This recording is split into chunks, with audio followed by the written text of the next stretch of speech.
You want me to tell you when I start my open? Brought to you in part by Charlie's Appliance. Or you can hear it, I guess.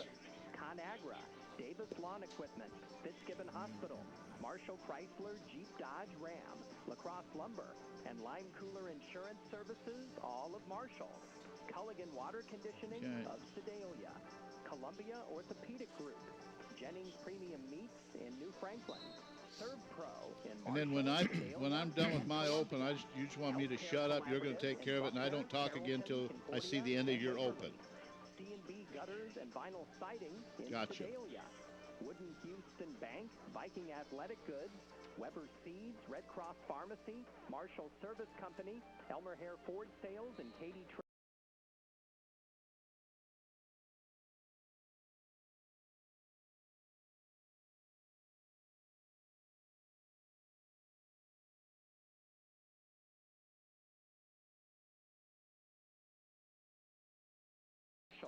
the WK family of dealerships in Sedalia and Boonville, Community Bank in Marshall, Blackburn, Malta Bend, Waverly, and Sweet Springs.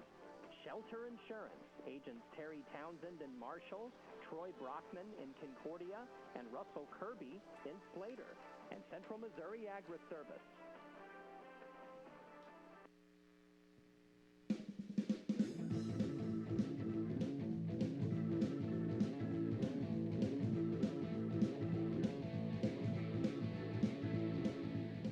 The alumni are in town. The parade was this morning, and the Viking Hall of Fame banquet ended just minutes ago. It's homecoming at Missouri Valley, and the focus now is on football, as the Avila Eagles are in town to battle the Vikings. Valley is 2-4 on the season after a 31-7 win 2 weeks ago at Culver Stockton. The Wildcats were looking for an upset and had a 7-0 lead midway through the second quarter when Kenny Sanford was able to find a hole in the Culver defensive line. Here's a little misdirected play. Sanford up the middle. He's inside the 15 to the 10. He stays on his feet, goes to the goal line, and gets in. Vikings score on the run by Kenny Sanford. Little misdirection at 7-6. After giving up a touchdown on the Wildcats' opening possession, the Viking defense shut down that Culver offense, limiting them to under 100 yards total offense in the second half. Meanwhile, that Viking offense was able to put up 24 unanswered points in the second half, including this pass play from Dakota Collins to Anthony Gomez with just over 2 minutes left in the game. Empty backfield, free play. Collins throws, it is caught, touchdown! Gomez again makes the catch. In traffic. Final score, Missouri Valley 31, Culver Stockton 7. After a bye week, play begins in the South Division of the Heart of America Conference today, and the Avila Eagles bring their 2-4 record to the Valley campus. The Eagles' 2 wins are over Culver Stockton and Graceland. The Vikings are looking for their 13th straight win over the Eagles, and our homecoming coverage starts right now.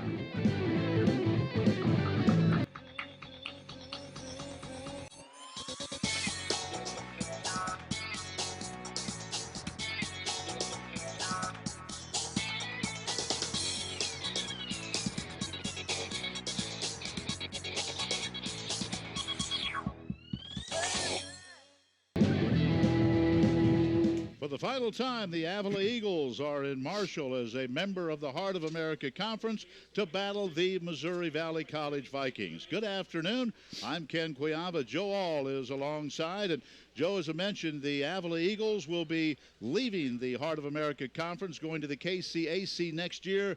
Kind of hate to see them go, but let's see what happens today. The Vikings need a win. So do the Eagles. Yeah, we hate to see the Eagles go. They've been a very good member of this Heart of America Conference, but they're going in, I guess, in the KCAC Conference out in Kansas, so certainly wish them the best. But, you know, this is a critical game. It's the first game, a brand new season, first game of Southern Division play, and these two teams kind of mirror each other in what they've done so far. Both have a 2-4 record, both beat Culver, Stockton, and Graceland, and both lost to the other 4 teams in the Northern Division. So should be a good game here this afternoon. You mentioned that this is beginning to play in the South Division. Of course, the Baker Wildcats are 6-0 as they start to play in the division. Evangels 3-3, Mid-American Nazarene 3-3, Avila 2-4, the Vikings are 2-4, and Central Methodist 1-5. We'll give you that schedule in just a moment. But that kind of shows you as we take a look at the South and now take a look at the North. The North dominated, if you will, the North and South matchups. Grandview 5-1, Benedictine 5-1,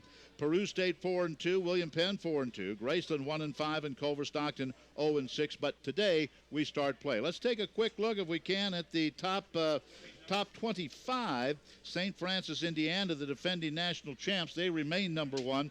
Baker is number 2. As you look down the list, Reinhardt, Georgia, number 3.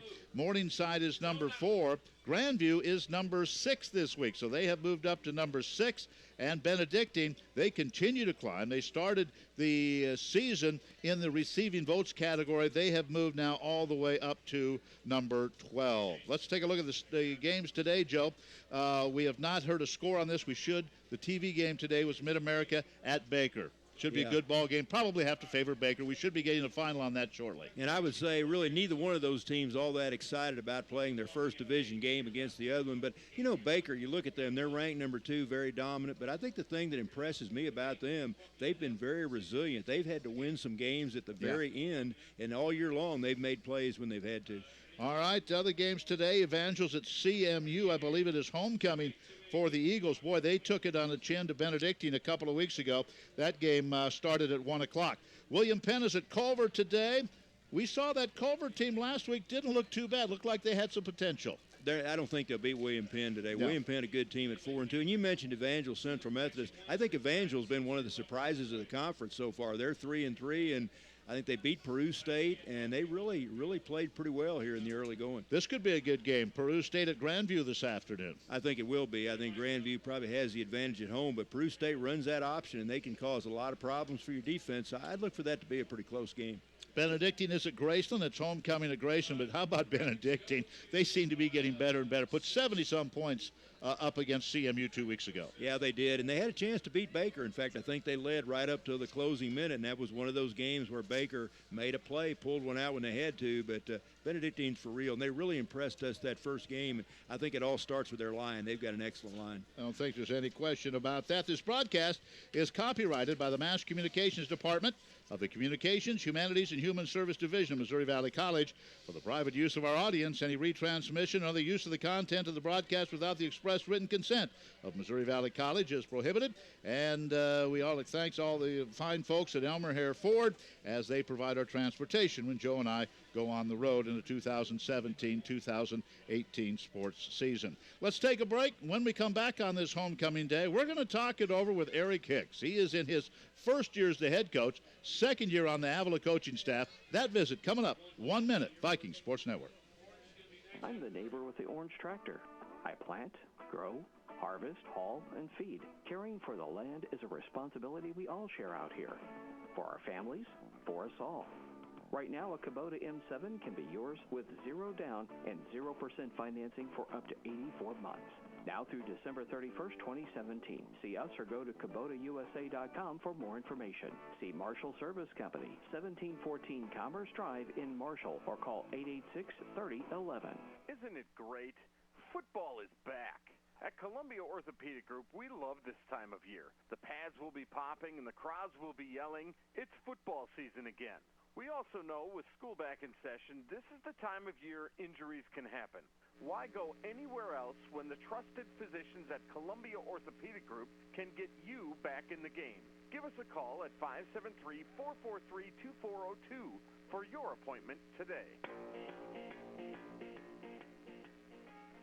On the Viking pregame show, we visit now with the head coach of the Avila Eagles, Eric Hicks. And Coach, your first year as head coach, second year with the program, a couple of wins.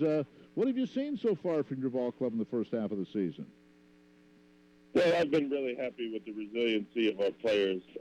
As you know, the Heart of America is no easy task to navigate. We started the season right. We didn't get the win up in Peru. Ended up getting a big win a week later at Graceland. But I think our team has battled admirably. Obviously, we go against Grandview and Benedictine in there. It's going to be a tough contest for us, but we bounced back, and we'd like to get a roll going a little bit here coming off the bye week. Well, Coach, no question, and of course Valley went through that north too. And I'll tell you, there are some difficult teams, and you get Benedictine, Grandview, teams like that, William Penn. I'm telling you what, it's tough each and every week in this conference now, isn't it? It is, and you face so many disciplines going from a spread system to a power football system to a triple option. You seem to see it all, and it keeps us on our toes here. But it really is difficult for our kids. They can't focus in on one thing, especially being a young football team like we are, starting a good amount of true freshmen and having a lot of sophomores in there.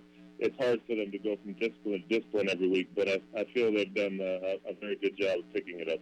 Coach, when you took this program over, what is your goal as far as where you want to recruit? You said you're using a lot of young players. Or is that what you're going to try to do, instill in your younger players and see what happens in a couple of years? What's your goal for the program? Well, that is our scholarship model, being that we keep a smaller roster number, is to lure players here with the promise, not the promise, but the prospect of playing early. That allows us to get players that we probably normally wouldn't get, that normally would go to a Benedictine or a Grandview and wait till they were seniors to play. They'll come here and they'll play early.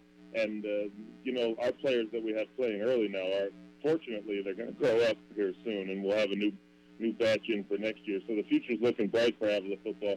But we're encouraged by the experience that our players have been getting these past couple of weeks, our young players, and hopefully that'll carry forward into the future for us. Well, Coach, you're kind of in a part of Flex right now because Flux is the last year in the Heart, and then you go to the KCAC. I guess there's some positives there too as far as recruiting, because since you are in the Kansas City area, you're playing more schools in that area. So how are you dealing with that? That is going to be exciting. You're right. Going into a conference with rosters who are built a little bit more like ours in the KCAC, not saying it's going to be a total 180 from what we faced in the Heart, but going in there with roster sizes around 120, 150 is something that we'll be able to compete a little bit better. Also, the travel will be better for not only us, but our players' families who want to come see them play. And just most of the schools that we play in the Heart and in the KCAC are pretty rural schools, and hopefully we'll hold an advantage, being that we're in a little bit more of an urban setting here in Kansas City, and hopefully that'll attract some players who want to come to us and not some of our competitors. All right, so there you have Eric Hicks. We'll talk about him a little bit more. If that name sounds familiar, yes, he is a 10-year veteran of the National Football League, played most of those years with the Kansas City Chiefs, and he was a pretty good defensive end. When we continue, we're going to talk it over with the Vikings' leading touchdown maker this year, Jakari Johnson. That interview coming up in 1 minute on the Viking Sports Network. This is David Kane at the Kane Insurance Agency in Carrollton. As an independent agent, we continue to add new companies and coverages to make sure our customers have the best available choice. On the Viking pregame show, visit whether that's crop insurance, auto, home, farm, or commercial. We have access to several farm insurance companies and can write an entire farm policy or just the grain truck your current carrier doesn't want. If you haven't reviewed your policy recently, stop by or give us a call. Quotes are free and could save you money. At the Kane Insurance Agency, you get quality coverage at the best rate. Everyday professional landscapers have miles to go and acres to mow. From first light to dark, these hard-working pros put extreme demands on their equipment. Now you can enjoy the same dependability with Toro walk and zero-turn mowers at Davis Lawn Equipment in Marshall. They offer a wide range of mowers for one of the best-performing brands in the business. Built tough to last with consistent performance and easy maintenance for as long as you own your Toro. Visit Davis Lawn Equipment at 317 North Jefferson in Marshall to experience Toro walk power and zero-turn mowers for yourself. Toro, count on it. On the Viking pregame show, visiting right now with Jakari Johnson, and Jakari is senior on this ball club. And hey, you're having quite a year, aren't you? Yes, sir. Tell me a little bit about the season for you. It started off, you're the leading receiver and also the leading scorer on this ball club, so you've made some big catches. Yeah, it's been a very productive season for me. After missing last year, I came back with an urge to do better than I did before, so it's going pretty well. What are the keys been for you to having a successful season, Jakari? Great coaching, good quarterback, attention to detail, and just enjoying playing football, having a lot of fun. Now, as far as your receiving, you're not the guy usually that catches the ball on a fly pattern. You catch it and run. I bet you have more yards after catch than anybody. Would you say that's about right? Yeah, I think that's correct. I tend to break a lot of tackles, so I think it works out pretty fine. And you have some speed. That's kind of important. Oh, yeah, definitely. Speed kills. Who do you think? Who do you think in this receiving group? Are you the fastest of the bunch? I think it's probably out of me and Dorian Stannard. We're probably toe-to-toe, or I guess it depends on how far we're running. Now, when you're playing with Jake Bridges, you have to be aware all the time. He'll scramble around, so you always have to be aware you might get the ball, right? Oh, yeah. We do a lot of scramble drills with Jake. He's unpredictable, so that's one of the reasons why it makes him a very good quarterback. You can't really tell what he's going to do until he does it. How did you get to Valley in the first place? Tell me a little bit about the recruiting and how you ended up here. Well, I got recruited to a couple of D1s, but a couple of poor decisions on my part led me here. And I had a former coach who actually coached at my junior college, and he told me that I had one more opportunity to play, and he brought me down here. Unfortunately, he's not here anymore, but I stuck it out with Coach Dennis and Coach Blaze, and this is where I landed. And I'll tell you, I know you'd like the record to be right better, but there's still a lot to play for this year, isn't there? Oh, yes, sir. We still have a conference championship to fight for, and we're looking forward to competing for that and hopefully making it to the playoffs. You see this team getting better and better each week? Oh, yeah. We're a very young team. We knew that going in, so just to see how far we came from, a little insight, we started the season off probably averaging 20 penalties, 11 penalties a game. And every game since then has just decreased. So we're getting better and better as the season go on, and we're looking forward to where we're going in the future. I know your family might be, some of your family members listening and watching today. Nice to have that support, isn't it? Oh, yeah. Shout out to my mom, Adrian Johnson. I love you. Shout out to my dad, Vincent Johnson. I love you, too. I know you think I'm going to leave you out, but I'm not. Everybody else who's watching, I really appreciate the support. I know it's been a long road, but I'm back and ready to move on for the future. And I hope you have a great game today. Thanks, buddy. Oh, yes, sir. Thank you. Jakari Johnson, 6 touchdowns to lead the Vikings in that department. When we come back, the defensive coordinator, Monty Rowe, joins us on the Viking Sports Network in 1 minute. Young athletes often run the risk of strain or injury. It's good to know that Fitzgibbon Rehabilitation Services is on your team. Fitzgibbon Rehabilitation Services provides outpatient physical therapy. On the Viking pregame show, we're going to talk a little bit of... to put athletes back at the top of their game. So when your doctor prescribes outpatient physical therapy, remember Fitzgibbon Rehabilitation Services is close by for adult, pediatric, and athletic physical rehabilitation. Learn more at fitzgibbon.org. On the lot with Matt Hare at Elmer Ford Sales. And Matt, it's fall, and that's what prices are doing. They're falling. Well, Pete, right now it is. It's all about selection and price. Selection, whether you're looking for a four-door car, an SUV, CUV, F-150, or a diesel truck, we've got them right now. How about price? Vehicles starting under $3,000 are on the lot right now at Elmer Hare Ford. See me, Matt Hare, Dwayne Lewis, Greg Anderson, or Ryan Woodson, or visit us at elmerhareford.com.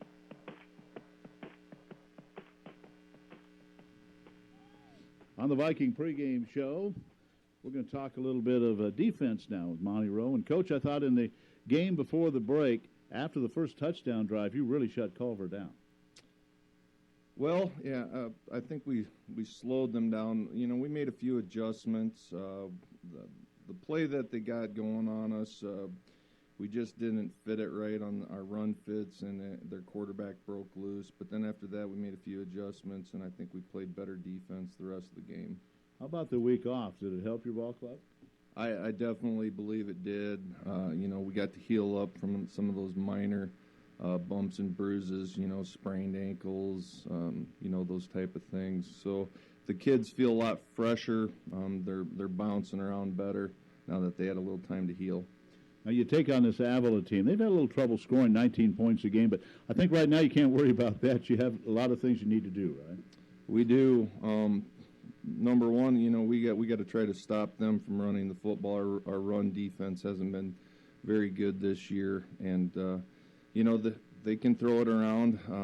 They've got a good wide receiver, number 2, and we got to try to contain him and pressure the quarterback. I'm just looking for us to come out and play solid defense and try to limit their number of points and number of yards. And I think in the Culver game, I think they had less than 100 yards in the second half. You had to be pleased with that. Definitely. You know, we went in there and the goal was to hold them to their average. I think their average is like 254 yards a game, and I think we held them to like 279. So we didn't quite make our goal, but we're making steps in the right direction. You know, one guy I want to talk about, I don't want to single everybody out, but I think Dedrick Allen's really having a good year. He is. He's a dynamic player. He's explosive. He's very quick. He's a great pass rusher. You know, he had 3 sacks against Culver. He's just stood out. He's doing a great job for us. You like turnovers, and they've been hard to come by this year, Coach. They have. You know, finally Antoine got one against Culver. We've had opportunities. You know, we've dropped a lot of interceptions, and we just got to finish. You know, make those plays. We got to hold on to the ball when we got an opportunity, and you know, I'd like to see us score on defense. All right, so there you have Monty Rowe, the defensive coordinator. Joe, it is kind of unusual for the Vikings when we talk about the Viking defense, giving up 29 points a game, but more importantly, the Vikings through the North give up 420 yards of offense a game, and that's just not a typical Viking defense. And, Ken, it's still a work in progress, but I think you're going to see this team get better and better. They did put out a good defensive effort, especially in that second half against Culver. Of course, that was Culver Stockton, who hasn't been all that successful. But I think the defensive players look more aggressive. They seem like they had more confidence, and hopefully that'll carry over into this second half of the season. Before we get to Coach Paul Troth, let's take a look at a couple of scores we had. This was early third quarter. Baker over Mid-America Nazarene, 14-7. So that's the game of the weekend, at least early third quarter. Pretty good game going on there.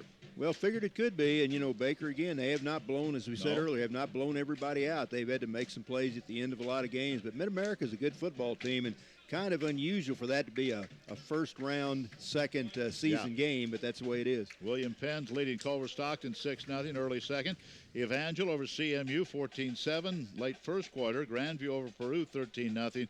Graceland Benedictine game will start at 2 o'clock, just like this one will. Again, it is homecoming, and another reminder that at the end of this game we'll have the Chitwood Award, and that goes to the senior, the Valley senior who performs the best in this homecoming game. That is another tradition. At halftime, they'll honor the Hall of Famers, the Sports Hall of Famers, also the outstanding alums. And by the way, at halftime, I'll have a couple of comments with all 3 of the outstanding alums, so we'll talk to them coming up at the half as well. So it's a busy homecoming day. When we come back, we're going to talk it over with the head Viking. A visit with Coach Paul Troth coming up in 1 minute on the Viking Sports Network.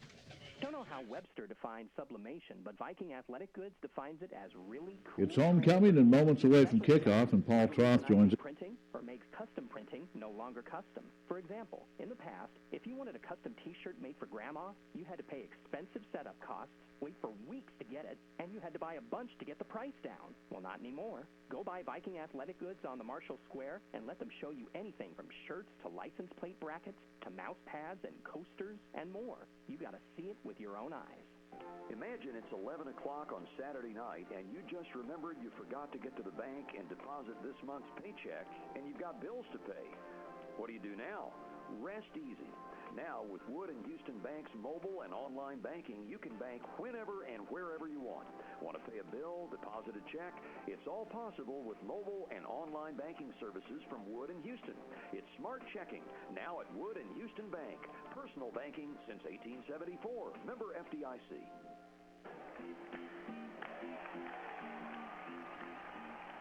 It's homecoming and moments away from kickoff, and Paul Troth joins us. And, Coach, the bye week for most teams in the conference last week, I imagine you put it to good use. Yeah, I mean, we gave our guys a couple of days off. It's always good to get to the middle of the season. Everybody's got some bumps and bruises, and some of our guys that were a little bit injured, it was a chance to get them healed up, and a little bit of a mental break also. So it was good, and now we've got the second half of the season, and we get back at it. And it's nice to go into that bye week with a W. Yeah, absolutely. You know, those have been hard to come by this year. You know, I thought our last quarter of play before the bye week might have been as good as we've played all year. So hopefully we can build on that. But, yeah, absolutely a good thing to go in on a W. Now, this Avila team comes in. They're 2-4 as well, wins over Graceland and Culver. and Eric Hicks is the first-year coach there, and he's playing a lot of young kids, isn't he? Yeah, they're very young. You know, they had Coach Hicks has done an outstanding job. He's got those kids playing hard. You know, he was on the staff last year as an assistant, took over as a head coach. But, you know, they'll come in. We know they're going to be ready, and anything we can do about that other than just we got to be ready. And so we're focusing on ourselves and trying to get ready to make sure we play a good game. What can you do against them, your offense against their defense? Well, we want to stay on the field. We need to have drives. We need to move the chains and ultimately score points, of course. But, you know, consistency is the one thing that we have not had this year on offense. It comes in spurts, and then it'll fade a little bit. We need to stay on the field, keep their offense off the field, let our defense rest up. We need to finish drives with points, and that's going to be the big thing, and that's what we're working for. Yeah, they give up, I think, 40 points a game and score about 19 a game. But, Coach, your defense, Monty's defense, I'll tell you, after that first drive against Culver, really had shut them down. I think it's 90-some yards in the second half. Yeah, I thought we did a good job, made some good adjustments. The kids played a little more solid, and it's going to take another effort like that. And you know, it's just, you know, in this conference, everybody's pretty good. Everybody's got some guys and that can hurt you, and so, you know, it's the big mistake. I thought we did an outstanding job in our last game with penalties and turnovers, and we need to win that battle again today. Coach, we don't talk about this much, but I think on special teams, you have a very consistent kicker, and Drake Higgins leads the conference in punting, 44 yards a punt. Yeah, we've been very pleased with our special teams to this point. I think Drake has really done a great job of flipping field position with some big punts. Our coverage units, you know, this far have been pretty good, so that's really been a plus. And you know, it's a little bit of a cliche, but of course it's a third of the game, and those were the big plays and big changes in yardage. So we want to be good on special teams, and I think our coaching staff has done a good job with our guys. Coach, it's homecoming. A lot of your old players are back, and always kind of fun to see them, isn't it? It is. It is great to catch up with them, see what's going on in their lives, and it's, you know, homecoming is one of those special things. Once you graduate, you really appreciate it, and so it's fun for everyone. And you know, seeing all these guys back, of course, we want to make sure that we play well and represent well and show them that the tradition still continues. So there you have some comments from Paul Troth. We'll be back with the kickoff and the coin toss and the kickoff on the Viking Sports Network. It's homecoming. We're back in a minute. No one knows what next spring will bring. This is Kelly Thorpe with Central Missouri Agri-Service. This fall, do what you can to have your fields ready for next year. That means soil testing so that you can establish proper fertility and pH. Let's talk about it now, so all you have to do is give us a call as soon as your combine leaves the field. Fall-applied fertilizer in line works better, and your planting schedule works a lot better too.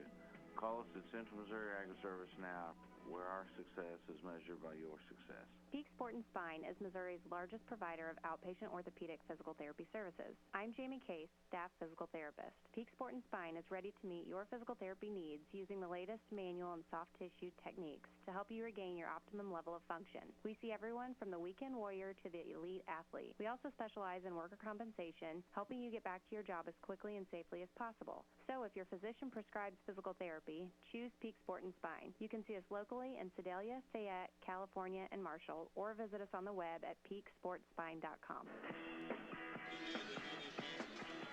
It's homecoming. We're back to Volney Ashford Stadium and Greg Mitchell Field for the coin toss. While we wait for that, just for a quick moment, Tom Sandwith joins us in the booth, and good to see you again, sir. It's good to be back. I kind of make my annual return to the booth up here with you. Of course, Tom, long time at Marshall High School, grew up in Slater, Missouri, now in Columbia. He played for this guy sitting to my left, right? Yeah, basketball coach. Yep, Joel. What happened in Slater stays in Slater, okay? That's right. Yeah, Dan Kratzer was over there. I said, you know where you got your big start was in Slater, That's Missouri. Right. That's right. As a student teacher. He and John Morris were there together. Yeah, he said, I smell smoky when I came in. I said, why is that? He said, John smoked like a chain smoker all the way to Slater. All right. Well, good to see you. Hang around for a while to come back, buddy. Yeah, I will. Good to see you, Tom. Of course, Tom did a couple of years of football with me as well, and the Viking Sports Network, and now working in Columbia, and always good to see him back. He's in the Sports Hall of Fame, and was there for that ceremony today, and we'll talk about those players as we go along today. Vikings are 2-4. The Avila Eagles are 2-4. As we start Southern division play today. Vikings in their purple. They'll kick it off to start this game. Aaron Johnson will do that. We've talked about him, Austin Johnson, and Austin has had a very successful season. 20 out of 21 point afters, 4 out of 5 in the field goal department. So homecoming about to get underway. The Eagles in their all white with the purple helmets. The Vikings in all purple with those orange helmets with the Viking on the side. Theo Berry and Nahum Moore back deep for the Eagles to get this game underway. It is a windy day, and Joe, no question, that wind is going to play a factor today. It's coming out of the west. Kind of a crosswind right now, like say out of the west. It was coming out of the south a little bit earlier, but it will have a factor. And I'll tell you something else. It's not that hot, but it's very humid out here today, and probably have a lot of water breaks, maybe some cramps, things like that. So guys need to take care of themselves. Well, they're waiting for that game clock to get back to all zeros. It is, and now Austin Johnson will kick it off. As I mentioned, back deep, Theo Berry. He is our leading receiver. And also back there is Nahum Moore. He is a sophomore wide receiver. So the Vikings will go on defense first. A little change in the defense today. We'll talk about that in a moment as well. Johnson ready to kick it off. This homecoming game, the first game in the South Division of the Heart of America Conference, is underway. And this one is going to go into and out of the end zone. So the Vikings will go to work defensively to start this game against the Avila Eagles. Vikings are going to a little different look defensively. They're going to go to a 3-3-5 type of defense. Up front, it is Miles Campbell, Kyerton Kilgore, and Dedrick Allen. The linebackers for the Vikings will be Elliott Suter, Jake King, and Devontae Wright. And then I mentioned 5 defensive backs. It'll be Davon Henry's back there, along with Antoine Palmer, Nate Desimone, Gregory Johnson, and Trey Johnson. So a 3-3-5, little different look for the Vikings defensively. First down for the Eagles, and they want to throw it, and they throw it over the middle. It is caught at about the 30-yard line. The protection held, and the first pass by Spencer Lewis is complete out to about the 30-yard line. It'll be second down and 4. Yeah, good job by the Avila offensive line. They gave Lewis quite a bit of time to throw. Trey Johnson there to make the stop, but that's a gain of, well, looks like probably about 5 on the play. Second down. They have to get to the 35, of course, with the touchback. And once again, Lewis is going to roll to his right. He looks to throw. Throws it. It is picked off. Oh, should have been picked off. Antoine Palmer had it. The ball was bobbled. Palmer had his hands on it. Couldn't hang on. Johnson was there as well. But it'll be 3rd and 4. And that's one that was Monty talking about in his pregame interview. We have to get some turnovers, and that could have been one. That was a perfect example of hot potato right there. That ball tipped off the hands of about 3 different Viking defenders. And, boy, that could have been big. That would have set the Vikings up right around the Avila 40-yard line. But as it is, it's a 3rd down and about 3 or 4. Have to get to the 35-yard line. Lewis again. They want to run the ball, looking to get to the outside. The Vikings are there. They'll stop him about a yard shy as on 3rd down trying to run the football. And I believe that was Asante Anthony, but he is short by about a yard. Antoine Palmer, Jake King, the linebackers there to bring him down. So, yeah, he is a little bit short, so it's going to be 4th and about 1. So the Avila punting unit comes into the game. They will be punting kind of a crosswind, so Vikes should get pretty good field position here, barring any unforeseen circumstance. Landon Neely does the punting. He averages 30.5 yards per punt as he stands back at his own 20. Jakari Johnson is back deep, standing at the 20. High snap. He gets it. And this is a nice high spiral. Johnson lets it go. It gets up the sideline and takes quite a Avila Eagle roll inside the 20 all the way, well, right at the 20-yard line. Good punt to flip field position for Neely. Yeah, it was, and Jakari looked like he wanted to pick that ball up, but I think a little voice inside of him saying no, no, no, and that was probably a good choice. That ball had kind of some funny spin on it, so looks like the Vikes going to set up 1st and 10 right about their own 20-yard line, just underway. 13:32 to go in the first quarter. Right. It's homecoming here at Missouri Valley, no score. We'll go with the offense after this first play. So on 1st down, Jake Bridges will lead the Vikings out from the 20-yard line. He has Kenny Sanford in the backfield with him. And on 1st down, he gives it off to Sanford. Kenny up the sideline to the 30, to the 40. He races to the midfield. The foot race is on. He breaks the tackle at the 20, to the 10. Touchdown, Vikings, an 80-yard run by Kenny Sanford on the first play from scrimmage. Yeah, just a little sweep to the right side that time, and the offensive line cleared a nice hole. Kenny turned the corner and turned on the burners, had to break a couple tackles, but that's the way you start out a homecoming game. Take your first play, 80 yards for a touchdown. Well, I guess if Kenny's goal was to have 100 yards rushing today, he's off to a pretty good start, 80 yards.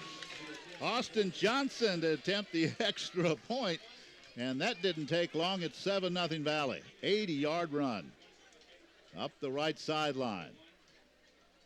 Johnson's extra point is up. It is good. Vikings lead homecoming 7-0. 13-19 to go in the first quarter. We're back in a minute.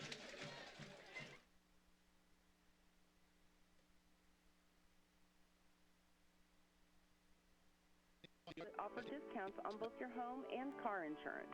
Whether you own or rent, you need insurance. Landlord insurance does not cover you. Only your insurance will. Plus, auto insurance is mandatory in Missouri, and we have many great companies that offer great rates. See us at Lime Cooler Insurance Services in Marshall for a free quote today, where it's our family taking care of your family. Elite. It means the best. It means the highest level. Red Cross Pharmacy's Elite Care is just that, the highest level of prescription service. It means your prescriptions are all filled once a month, automatically, without you ever having to call for refills. It means you're notified when your prescriptions are ready. You get all this and more without lifting a finger. You deserve this kind of care. Simplify your life with Elite Care. Visit Red Cross Pharmacy to learn more about this free service. Red Cross Pharmacy has no affiliation with the American Red Cross. The kick by Johnson's going to be returned, and a good return it is by Nahum Moore all the way to the 40-yard line. He took that at about the goal line, so good job by Moore to return that. Avila with good field position. Here's their offense. At the tackle is Chichi Ijuzu, Sabani Jones, Brandon Harper, and Ryan Kelly, the guards. Chris Hernandez is the center. The quarterback, we mentioned him, is Spencer Lewis. The running back, Raven Josiah. They'll have several different running backs in there, including DeAnthony Blakely. And Theo Berry is their number one receiver, 26 catches, 2 touchdowns. First down for the Eagles. And they want to keep it on the ground, and Suter makes a tackle for about a 3 or 4 yard loss. Yeah, Elliott in the backfield. And Ken, I tell you what we're going to do. You mentioned Aaron Hicks, a former defensive end for the Kansas City Chiefs, Eric Hicks. Tom Sandwith, a wide receiver for the Vikings. We're going to flank Tom out. You're going to be the quarterback. I'm going to block, and Eric Hicks is going to rush. And we'll see how that comes out for you. Don't want nothing to do with Eric Hicks. He had 44 sacks in the NFL. I think he could handle us, don't you? I imagine. He's a big guy on that far sideline. Second down and 13 after the loss by 3. Empty backfield for Lewis. Steps up in the pocket. He is down, and it's Suter again, I believe. No, it wasn't That's Suter. Dedrick Allen. Yep. Dedrick Allen, and for Dedrick Allen, that's his 6th sack of the season. You know, if you want to talk about maybe an unexpected bright spot for the Vikings this year, you'd have to include Dedrick Allen. He's really played very well from that defensive end position, put a lot of pressure on. He's done a good job on the sweeps and got in there, and I think kind of a one-arm tackle that time to bring quarterback Lewis down. He had 3 sacks last week, has 1 today, and it's 3rd down and 20. 3rd and about 18, actually, for Lewis. He wants to throw, steps up against the 3-man rush, rolls to his right, looking to throw, in trouble. He's going to be sacked. He couldn't get away. Suter was there. Allen was there, and a couple of other Vikings. He should have thrown that one away, Joe. There was nowhere to go. Well, that was a coverage sack right there. It looked like the Viking defensive secondary did a really good job. Lewis had a lot of time to throw that time, could not find anybody open, and finally the defense got to him. But good job. That's 2 good stands by the Viking defense here to start this game. Don't forget, with that sack, those 2 sacks, everyone in attendance with a ticket can take advantage of the Big Mac for Sacks deal with the Marshall McDonald's. Show your ticket from the game. Buy 1 Big Mac, get the second one free through tomorrow night. Here's the punt by Neely. That one sideways punt goes out of bounds inside the 40, but the Vikings will have decent field position right at the 35-yard line. So, Vikes scored on their first offensive play. See if they can do it again. Yeah, 7-0. Good start. I mean, 2 good stands on defense, 1 play from scrimmage, 80-yard touchdown run, and 11:08 to go in the first quarter. Vikings on that 80-yard touchdown sprint by Kenny Sanford have jumped out to a 7-zip lead. This is the first game in the Southern Division, so brand new start today for this Viking team. Again, we promised you to show you the offense after the first play from scrimmage. It was a touchdown, so we'll try to get that in after the first play on this series. Here again, the same play. They give it off to Kenny. He turns still on his feet into Avila territory at the 48-yard line. So that's a gain of about 16. He has 2 carries, 96. and he's over 90 yards rushing already. Yeah. Not bad. Here's the offense. The tackles are Nikola Jasnik and Josh Murtaugh. Dylan Ari and Devin Wright are the guards, and Daniel Munoz the center. Dorian Stenard, Jakari Johnson are the, and Moses Mention are the wide receivers. Janko Baraz is the tight end. And in the backfield, Jake Bridges, of course, and Kenny Sanford. Empty backfield on 1st and 10 from the Avila 48. Bubble screen out to Jakari. Jakari's wrapped up, and he goes down. Nice tackle made by Danny Johnson. It'll be 2nd down at about 12, a loss of 2. Yeah, Danny Johnson, a senior cornerback, and boy, he read that play very well. They got the completion to Jakari, but boy, Johnson right in his tracks when he caught the ball, and that's going to be a loss maybe of a couple yards on the play. So let's call it 2nd down and 12. Ball right on the 50-yard line. Kenny Sanford comes out, and in at running back is Elton Taylor. He's out of Mesquite, Texas, 5'8", 169 freshman. So 2nd down and 12, and he'll stay in the backfield with Jake Bridges. Bridges takes the snap, rolls to his right, rushes on. He's going to throw on the run. Jakari dives, can't come up with it. There's a flag thrown. In the secondary. In the secondary. Let's see, there's some holding against Danny Johnson on Jakari Johnson. Holding is the call on the defense. Yeah, a little Johnson, a little out pattern that time. Bridges rolled out to his right. Pretty good throw, just out of his reach, though. But the Vikes get a break there, so that's going to march it 10 yards down to the 40. So that'll set up the Vikes 1st and 10 in Avila territory. They already lead at 7-0 and knocking on the door again. So 1st down at the 40. That big penalty there because it was 2nd down and 12, an incomplete pass. But the defensive hold gives it an automatic 1st down at the Avila 40. Vikings lead 7-0. Hand it off. No, Bridge is going to keep it. Rolls to his left. Throws. Gets it to Jakari. Up the sideline. Breaks a tackle to the 20. He is finally down at the 15-yard line along the numbers on the left side. Big gain as rolling to his left. Jake Bridges throwing on the run to Jakari Johnson. Number 1 to number 2. Another 1st down. Jordan Forsythe, the 215-pound freshman linebacker, finally brings Jakari down, but a nice completion. Good run after the catch by Johnson. So the Vikes down at the 15 in the red zone. Already leading 7-0. Now the Vikings will go with the empty backfield. They send Jakari Johnson, Dorian Stenard, and Elton Taylor all wide to the right side. Mention is wide to the left. They look to throw it that way, and here's a sack as Jake had no chance to throw that football. He was sandwiched there by one of them was Jordan Forsythe, and it'll be 2nd down and 15. That's 2 good plays by Jordan Forsythe, 2 out of the last 3 plays. He really came, he's a linebacker, came right up the middle that time on the blitz. Nobody picked him up, and he hit Jake before Jake really got turned around. So let's call it, looks like 2nd down at about 15 for the Vikings at the Avila 20. David Crowhurst was also in on the play. Ball to 20-yard line. Jake rolling to his right to get away from that pressure. Now he scrambles back to his left. He may take off. Now he's going to throw it into the corner, and he throws it away as the intended receiver was Khalil Smith, but that pass was overthrown. I think Jake could have probably had about 10 yards on the run, elected to throw, and it's 3rd down and 15. Good job of blocking that time by offensive lineman Dylan Ari. He gave Jake some good time. He kept 2 Avila pass rushers out of the way that time. He's a freshman out of Millathon, Texas, but ball incomplete, so big 3rd down play. But I would think Vikings with that win should be in Austin Johnson's range for field goal, but let's go for 6. Mention comes back in. Moses Mention. Again, 3 wide receivers off to the right side. Vikings have to get to the 5 to pick up a 1st down. Jake steps up in the pocket, throws on the run. It is caught in the end zone. Touchdown, Kenny Sanford, his second touchdown of the ball game.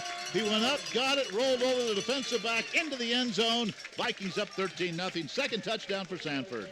Yeah, Kenny having a career day here in the first 7 minutes of the game. That's his second touchdown. That a 20-yard pass from Jake Bridges. He also has an 80-yard run from scrimmage, so the Vikes up by a couple touchdowns here early. That's the kind of start they wanted. 8:41 to go. And this by far the Vikings' best start of the year. Extra point by Johnson. Up. It is good. 14-0. We're back with a kickoff in just a moment on the Viking Sports Network.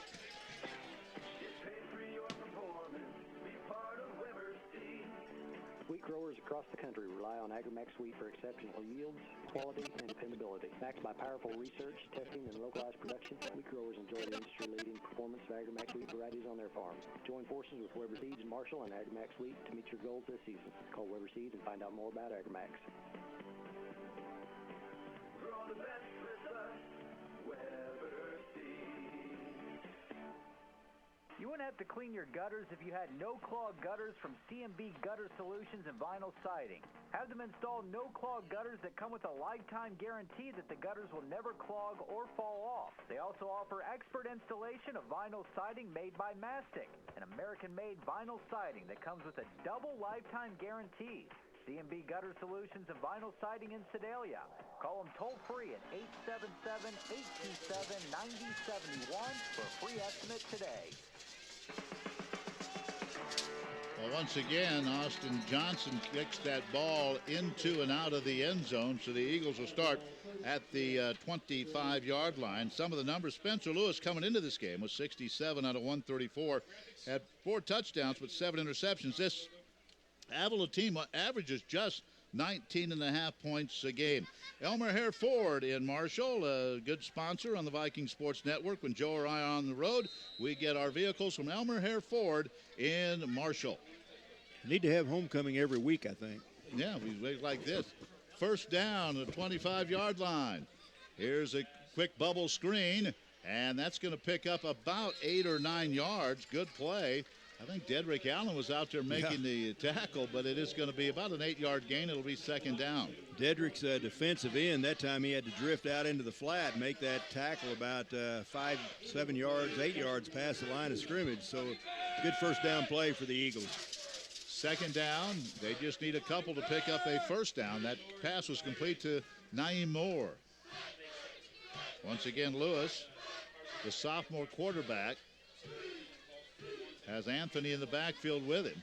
Now he gives it off, gives that ball off to Raven Josiah, and he close to the first down at the 35, and they will give him the first down. That's the initial first down of the game for the Eagles. Again, that last scoring drive for the Vikings, that was a 7-play, 70-yard drive, culminated on that 20-yard touchdown pass. So good drive that time. A lot of productive plays. Looks like we have a new quarterback in there. Tristan Askew is the new quarterback.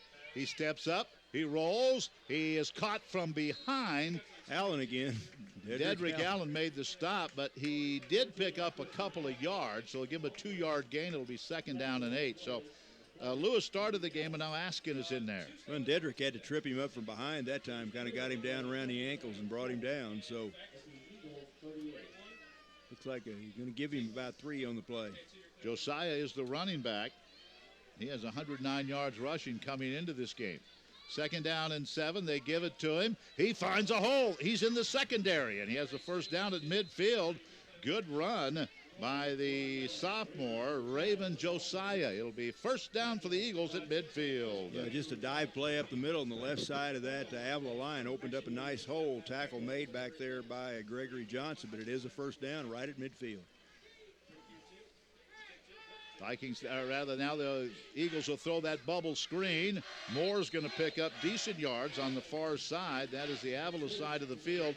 He gets it down to the Viking 46. So pretty impressive drive started here by the Eagles with 6:50 to go in the first quarter, 14-0. Vikings with the lead.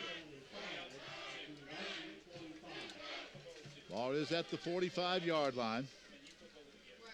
And at halftime, we'll tell you who the outstanding alums and those in the Hall of Fame. Here's Josiah again, stumbles forward, but close to another first down at the 40-yard line. So now the Eagles starting to run the football behind that offensive line. Yeah, tripped up there by big defensive lineman Jarrett Harrison, a junior out of Pacific, Missouri. Jarrett stands in at 250 and kind of made an ankle tackle, but that's a good gain. Another first down all the way down to the Viking 40. 6:23 to go in the first half. Vikes with 2 quick touchdowns on top, 14 zip. Viking defense has to stop this offense here. Moving the ball on the ground. Askin sends a man in motion. He steps up in the pocket, throws it deep. It is caught for the touchdown, I believe. It is a super catch in the end zone, and the Eagles are on the board. That's Malik Dungy who makes the catch. He beat a couple of defenders. It's 14-6. Yeah, a little fly pattern, double coverage that time, but Dungy had a couple of steps on the receivers. A well-thrown pass that time by Askin. He put that one into the wind, right on the money, and that's exactly what Avila needed to get back in this game again. So it's 14-6. Neely will attempt the extra point. The first 2 drives, nothing, but that one quite productive with Askin at quarterback.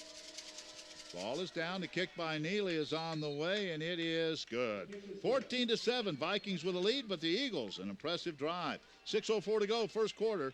14-7 Valley. We're back in a minute. During the Jeep Celebration event at Marshall Chrysler Jeep Dodge Ram, you'll save $6,000 on a new 2017 Jeep Cherokee 4x4 Limited. Stock number 17051, MSRP $34,729. Marshall Chrysler's price $27,729. That's $6,000 off. Stop in today, and remember, the Marshall Chrysler family cares. We're the dealer after the sale. Hi, I'm Cliff Harris. I want you to be another happy customer. LaCrosse Lumber in Marshall carries Larson Lifestyle doors. Each door has a Duratec finish over a solid core that provides weather resistance. Larson Lifestyle doors also come with a magnetic weather stripping that feels like a fridge to keep it comfy no matter what the weather. With matching handles inside and out, a 10-year warranty protection, and a price tag of only $244, you can't go wrong with Larson Lifestyle doors from LaCrosse Lumber, where military members get a 10% discount. LaCrosse Lumber, 152 West Morgan in Marshall. Installation is available. Here's the kick by Neely, and this is going to go out of bounds. Davon Henry was over there, but that ball went out of bounds at about the 4. So the Vikings will have it at the 35-yard line. Joe, that was a pretty impressive drive by the Eagles after the first 2 were 3 and out. Yeah, took 6 plays, and they went 60 yards. And, boy, that was a nice pass from Askin because he was fairly well covered. I mean, the receiver, Dungy, had a step or 2, but Vikes had a couple people back there, but Askin put it into the wind right on the money. So pretty good throw under tough conditions. Well, first down for the Vikings. At halftime, again, we will visit with all 3 of the outstanding alums who are on campus. Jerry Everett, a 1966 graduate. Oscar Shabanda, 1986 graduate.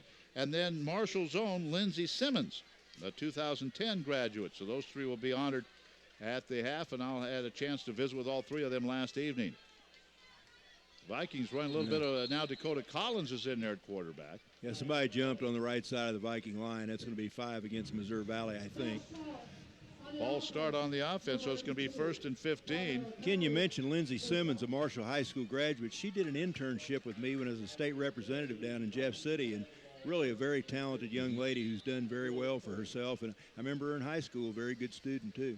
She's working in a law firm in New York City after going to Harvard Law School. Very, very intelligent young lady. So we'll visit with her and the other outstanding alums at the half, and we'll talk about the Sports Hall of Fame members as well as we go along this afternoon. Dakota Collins getting a series here. Dakota throws it to Jakari. He bobbled the ball, tried to run before he had it at the 35, dropped it. It'll be 2nd down and 15. Yeah, you don't want to give Avila any kind of momentum. The Vikings with those 2 quick touchdown strikes had it all, but then Avila's gotten a little bit back with that touchdown, so you certainly don't want to go 3 and out here. 2nd down and 15. And Jake just standing along the sideline, so giving Dakota a series here. He's complete, trying to get it to Jakari at the 40. So it's 3rd and 15 coming up. Yeah, a little out pattern that time, and not really a good throw. The ball a little bit out of the reach of Jakari. So big 3rd down play here, 3rd and 15. So let's see what the Viking staff dials up right here. As Avila a little momentum after that touchdown. Ray Kelly stays in the backfield on this third down play for Collins. He looks that way, now rolls to his right, steps up, throws it. It is too high for Jakari. So 3 in a row trying to get it to number 2, and that one was high. On the coverage was Ryan Holmes, but it is 4th down, and the Vikings a 3 and out. Not a real bad pass. That time Jakari got his hands on it. He did have to reach up a little bit, and it was a bullet. Collins has a pretty strong arm, but so Vike's going to kick it. So Higgins going to stand back. Drake's going to stand back about his own 15-yard line. He still has that wind to his back. 5:49 to go in the first quarter, 14-7.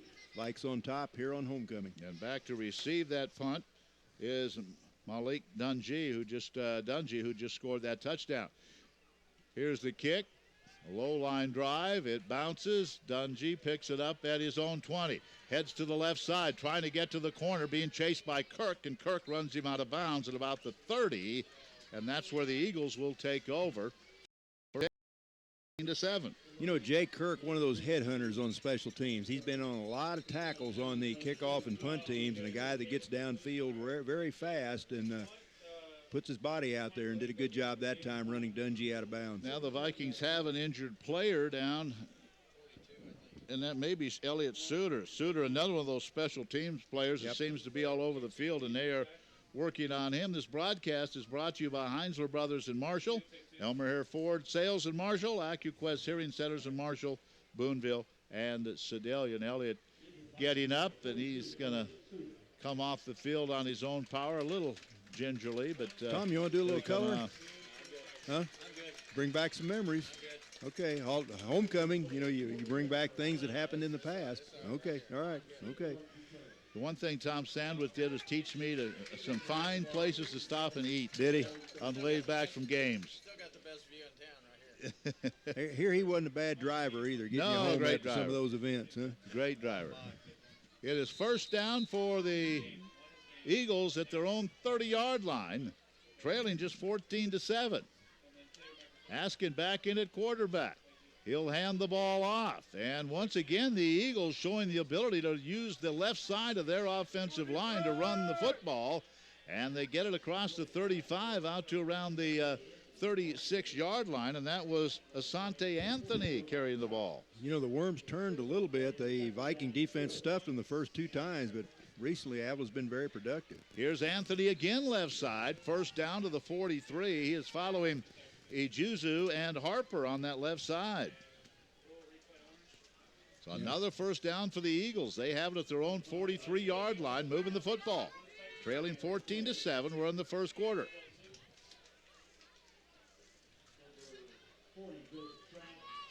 Two wide receivers stacked to the right, 2 to the left for the Eagles. And now Askin takes a look over to the sideline. Vikings made it look easy early, getting a couple of touchdowns. Askin looks left, throws. It is complete to Moore. Moore breaks the tackle, has a first down inside Valley territory on the far side. They finally get him down at about the 46-yard line, but that's enough for a first down.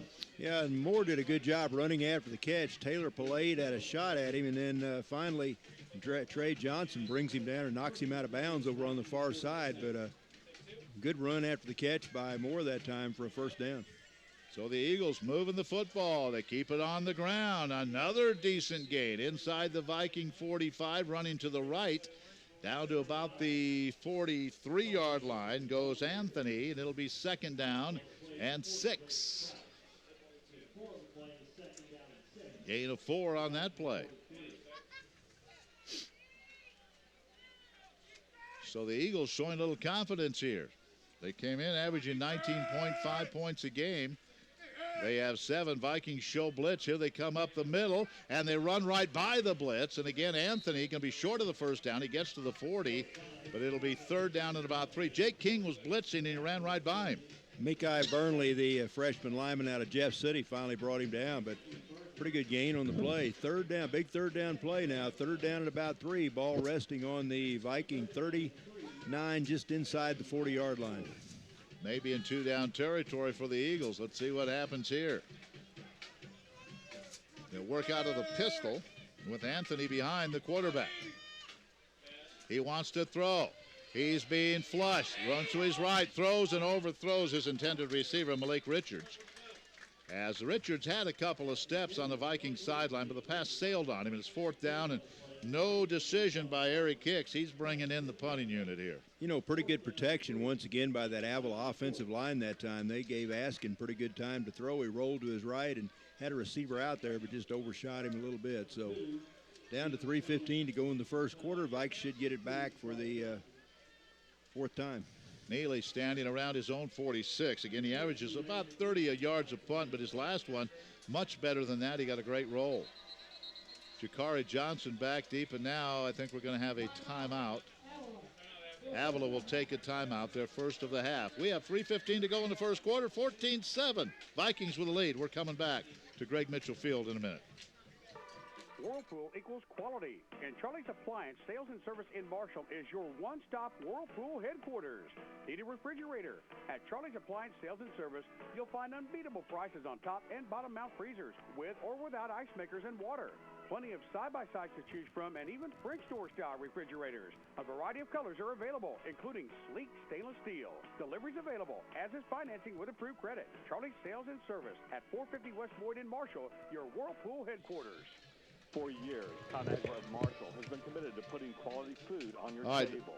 As local producers of kids' cuisine, cafe steamers, banquet frozen dinners, and banquet pot pies, they focus on making food that does more than satisfy your hunger. Nutritious food that is healthy, easy, and fast. At ConAgra Foods, they're dedicated to helping create stronger communities and a better planet, and they strive every day to give back to the communities they serve. ConAgra Foods, serving American homes everywhere and a great place to work. Well, Neely was trying to punt that ball into the corner, and it didn't work out very well. That ball goes out at the 25-yard line. That's only about a 17 or 18-yard punt. You know, kind of ironic, the Vikings now getting the ball for the 4th time in the game. We've gone sometimes the entire first half and not had 4 possessions. So it's good to get the offense on the field this often. Especially in those games against William Penn, Peru State, those option offenses. All right, Jake's back in at quarterback, 1st down. He'll hand it off to Sanford. Kenny spins, in trouble. He's going to lose some of those 96 yards he had gained earlier as he is stopped back at the 23-yard line, a loss of 3. Tried to go right, spun back to his left. There was just nothing there. I tell you, and there was Jordan Forsythe, that freshman linebacker in the backfield again. He's really played well for a freshman. I don't have a hometown on him on my program, but he weighs in at 215 pounds, and it seems like he has pretty quick feet, and he blew the gap again that time and got Kenny in the backfield. That's a loss of about 3 yards. Vikings go empty, 5 wide receivers. 2nd down and 13. Bubble screen. Now they throw it over the middle of Mention. Bobbled it, caught it, stays on his feet, tripped up at the 35-yard line, about a yard shy of the 1st down. It'll be 3rd and 1. Mention's first catch of the contest and his 8th catch of the year. Good job by Mention. A lot of times you bobble a ball like that, you tend to lose focus, but he kept his eye on the ball, stayed with it, didn't seem to worry about getting hit, caught it again on the bounce, and picked up a pretty nice gain on the play. So let's call it 3rd down and 1. So that's a gain of about 12 yards on the play. In the backfield, along with Jake Bridges, is a freshman running back, Eldon Taylor. They'll line up in the pistol formation. And they'll give it off to Taylor. Instead, they're going to run a reverse to Stenard. Dorian in trouble, trying to get to the 1st down marker, and he did, I think. They ran the reverse to the left side. Good pursuit, and Stenard was able to get to the 36. He got the 1st down by about 3 inches. Boy, had Nikola Jasnik, the freshman offensive lineman, out in front of Stenard that time on the play. If he could have just gotten that one guy down, that might have been about a 70-yard run, but it is enough for 1st down, so productive play. Vikings had 3 and out the last time. We're late first quarter, 14-7 Valley. Vikings working from the left hash mark. Bridges turns, hands it off, stutter step. Here comes Kenny up the left side, another stutter step. Pushed out of bounds at midfield. Thrown wow, yeah. And there are 1, 2, 3 flags. Well, that was a good 10 yards beyond the white line on the sideline. He was thrown down, so that's 15 yards added to the run. Kenny's going to get about 16 yards on the run plus the penalty. Ryan Holmes, defensive back, took Kenny down about a foot from the track that time. Went all the way out of bounds. I mean, it looked like a wrestling takedown, and he dropped him almost at the feet of the cheerleaders. So that was a good call right there. Yeah, that was a good call. And it wasn't he just bumped him out. He kind of wrestled him down well beyond the boundary. So the Vikes will have it at the 35-yard line of Avila. Kenny Sanford, a good first half. He'll be at or above 100 yards rushing there. I'm sure he is in the first half. First down at the 35-yard line of Avila for Valley, trying to get that 2-score lead back late first quarter. Back to throw is Bridges. All kinds of time. Now he's going to take off. Left side 30 to the 25. Gets out of bounds at the 22. That's enough for a first down, about a 14-yard game. Eric Hicks said he was Johnny Mizell. That's what he called it, Manziel. He said he's Johnny Manziel of the NEIA, and that's kind of the way he runs. Pretty good label to have. And that time the offensive line did a good job giving Jake time to throw. Good coverage by Avila's secondary, so Jake touched it and tucked it and ran and got all the way down to the 21-yard line. First down at the 21-yard line. Again, Taylor is the running back. And Eldon gets the ball and goes down for no gain. It'll be 2nd and 10. Kenny Sanford right now has 4 carries for 108 yards. That's a pretty good average. Not bad, and that's stopped that time by senior linebacker Ty Larson as he got Taylor down around the ankles. Now Elton will come out, and looks like Sanford comes back in. That should be the last play of the first quarter. It is. 14-7, Valley with the lead. Quarter number 2 coming up at Homecoming 2017. We're back in a minute. It's an excellent time for home loans. Rates are incredibly low, so don't miss the boat. Whether you're refinancing or purchasing a new home, Community Bank is the right choice for your home loan needs. We can help you consolidate your debt, get the financing for your home improvements, or to purchase your new dream home. Community Bank of Marshall is here for you. I'm Beth Lewis with Community Bank, and I am ready to assist you through the home loan process. Call Community Bank today, 886-9188. Community Bank, the way it was meant to be. Equal housing lender, member FDIC. Autumn is here and the leaves are falling like the prices at C&R Markets with Choice Certified Angus Beef Boneless Rump Roast, $2.78 a pound. 10-pound package of 80% lean ground beef, only $2.18 a pound. 10-pound bags of Best Choice russet potatoes, $1.98. And it's chili time. So how about some Best Choice beans and tomatoes, only 48 cents a can. And save an extra $1 on our exclusive Smithfield Prime fresh pork. From everyone at C&R Markets, we hope to see you soon at C&R.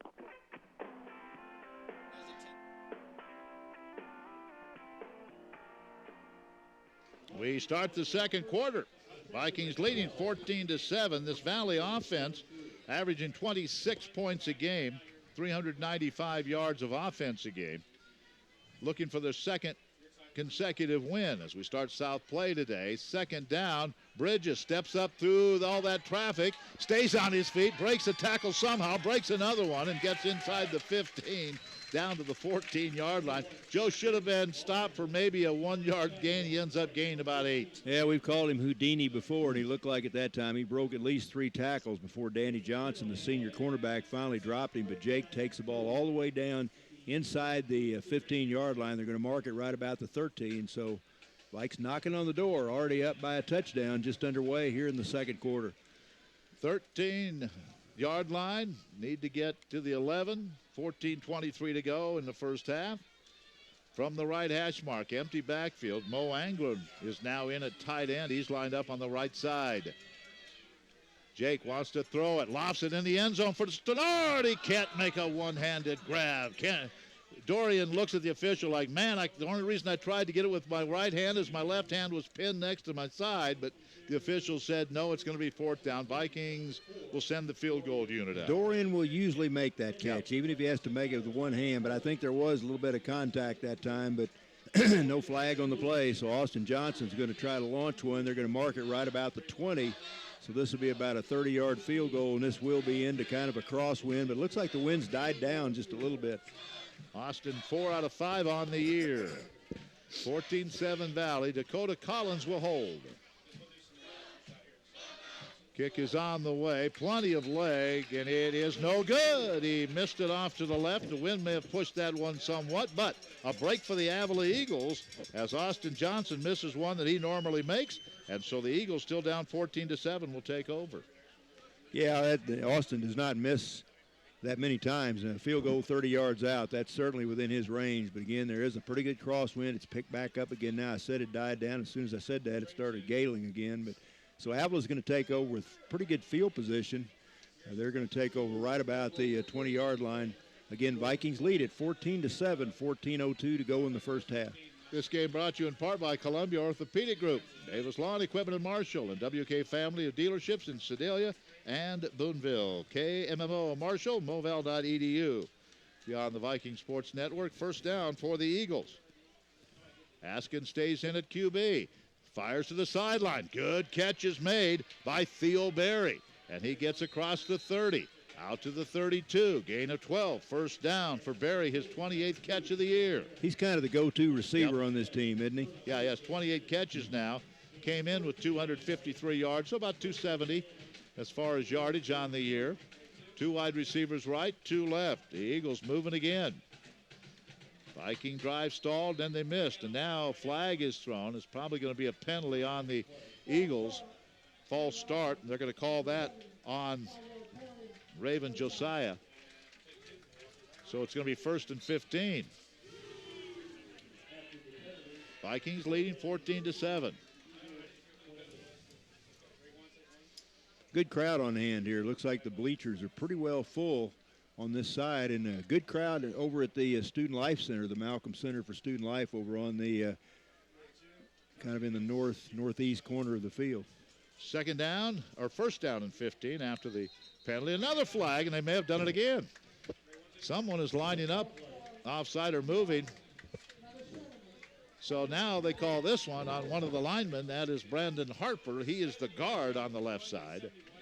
So now it is 1st and 20. Well, what was it, 3 weeks ago? Missouri, the University of Missouri Tigers had 4 penalties in 4 plays, all procedure penalties, 4 in a row. So we have a ways to go before we get to any kind of a record. You know, they played a good game against Kentucky last week, and I thought they really played pretty well. So it is 1st down and 20. Askin back to throw. Pocket collapses. He steps up. He's going to take off with it, and he slides at the 29-yard line. There were about 4 purple jerseys converging on him. Miles Campbell, Jake King, and others, and he wisely hit the turf, the new turf here at Greg Mitchell Field. It'll be 2nd down and about 16. And you talk about the quarterback getting down quickly. That's exactly what Tristan Askin did that time. That was a good hook slide. I mean, he got down to that ground as quickly as he could. 2nd down, 16. All at the 28-yard line. Empty backfield for Askin. Rush comes right up the middle by Kilgore. He flushes him out of the pocket. Here's the throw to the sideline. It is complete for a very minimal gain to Malik Richards. It'll be 3rd down and about 15. That time I watched Carlton Kilgore. He pushed one of the Avila offensive linemen about 10 yards back into the backfield. I mean, just pushed him straight back. And Carlton, of course, he's a pretty big dude. You think he's a back. He wears number 6, but he weighs in at 305, and he's a senior and had a lot of pressure on that time. So it is 3rd down and about 9 yards to go for 1st down. Vikings want to make a defensive play here and get the ball back. Back to throw. Now the pocket collapses. He throws on the run. It is caught. Very short gain again. Good coverage on the play. And I think on the coverage was Gregory Johnson. Nothing there for Malik Richards. They'll have to punt it away. Yeah, and good pressure that time by Joseph Trout, the senior linebacker. Joseph made Askin throw the ball quicker than I think he wanted to. So another good defensive stand. Vike defense has really looked very good, except for that long pass play. They've been pretty dominant all afternoon so far. So back to punt it away one more time is Landon Neely. And Jakari Johnson ready to receive this at 23. Kind of doing a little dance with the drum line, trying to get in the mood to receive this. Ooh. Rush is on. They almost got that one. A wobbly. Get away from but it. Vikings stay away, and it'll be down at the 39-yard line of the Vikings. So Good rush, good result. Vikes have great field position, 39-yard line. Yeah, almost got to that punt that time. About 3 different Vikings were in the punter's lap that time when he launched the ball, but kind of a wobbly kick. So Vikes will get pretty good field position. They're going to mark it, like you said, right at the 39. So 10:43 to go in the first half. Vikes up by a touchdown. At the half, the inductees into the Sports Hall of Fame will be Tom Fulker, Pete Raitzer, Kobe Aitchen. He was a basketball player, all-time leading scorer. James Guthrie, of course, and then a couple of teams, the 71 track and field team and the 94-95 women's basketball team. Here comes Sanford around the left side. He's tripped up just as he tried to turn upfield. He'll get a yard to the 40-yard line. That'll be it, 2nd down and 9. And a name we've called a bunch, Logan Forsythe, the freshman linebacker over there to bring Kenny down. That's going to be a gain of maybe 1 on the play. So ball right at the 40, 2nd down and 9 Vikings. Vikings leading 14-7. They've had the time of possession but missed a field goal. Now they have trips to the right side. On 2nd down and 9. Empty backfield for Jake. Throws. It's caught by Kenny Sanford. Spun around, made the catch, was hit immediately, but held on at the 48. It's going to be 3rd down and about a yard. Freshman James Richards made the stop over there along with Ty Larson for Avila, but it's going to be close to a 1st down. Let's call it 3rd down and 1. So see what the Vikes dial up here. Have to get to the 49-yard line. Again, they'll stay with the same formation. Sanford goes to the left, 3 wide receivers to the right. Empty backfield for Jake. Bridges, a sophomore quarterback out of Park Hill, south of St. Louis, rushes on. Jake scrambles back to his left, now back to his right. He's in trouble. He gets away. He throws it to a wide open Matthews inside the 40, all the way down to the 30-yard line. And that was just all Jake Bridges getting away from a tremendous rush and getting it to B.J. Matthews on the run. 1st down Vikings. I mean, Ty Larson, the linebacker, and another rusher were in Jake's lap almost before he got the ball. He rolled to his right, kept his balance, and threw it right to Matthews. And that's just Jake Bridges, as we've seen so many times, Jake creating something out of nothing that time. Looked like Tom Sandwood trying to get through the salad bar at a restaurant, man, and go right, going left, around the Tom's quick, but not quite that quick. Here is the pass by Bridges. It's low from Matthews, incomplete at the 15-yard line. Tom Sandwood in the booth with us. Tom, of course, a long-time Marshall High School and Slater native, now living in Columbia, and was sports information director here and my broadcast partner for a couple of years. I had a chance to coach Tom and then work with him in the Marshall School District. I always enjoyed him. He was a great guy, a good professional, and always did well in everything he did. All right, there's a penalty on the Vikings, so it's going to be 1st down and 15. I had a lot of clean living until I met Tom Sandwith and my life changed. He's laughing back there. It's 1st down at the 15-yard line. 8:54 to go in the half. We need to give him a microphone, I think. To defend himself? No, it's more fun when he can't defend himself. Yeah, that's true. That's true. 1st down, 15-yard line.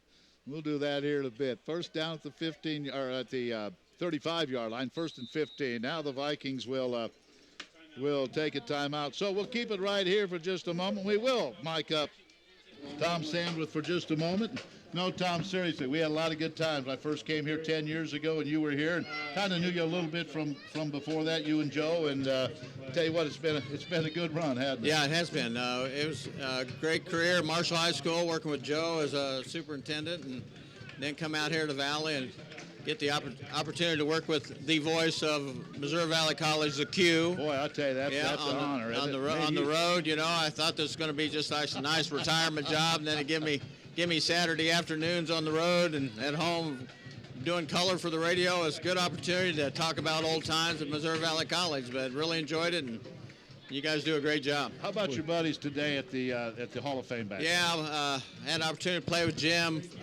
He kind of helped me get to Missouri Valley College, Guthrie, and then Pete Raitzer was a heck of a receiver, baseball player. We played baseball together as well, so great guys. I didn't know the basketball player, but Tom Fulker playing with basketball here at Missouri Valley College, a classy guy. All right, that's Tom Sandwith. We appreciate him being with us in the booth. You got to work with some real celebrities, didn't you?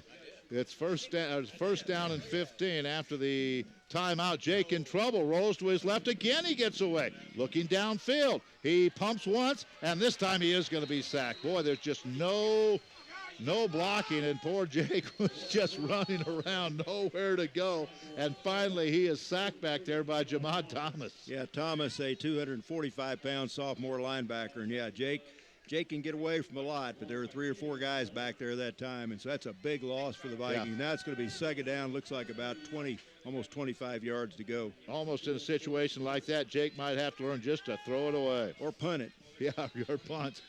Now the Vikings going to take another timeout. Boy, they've burned another timeout.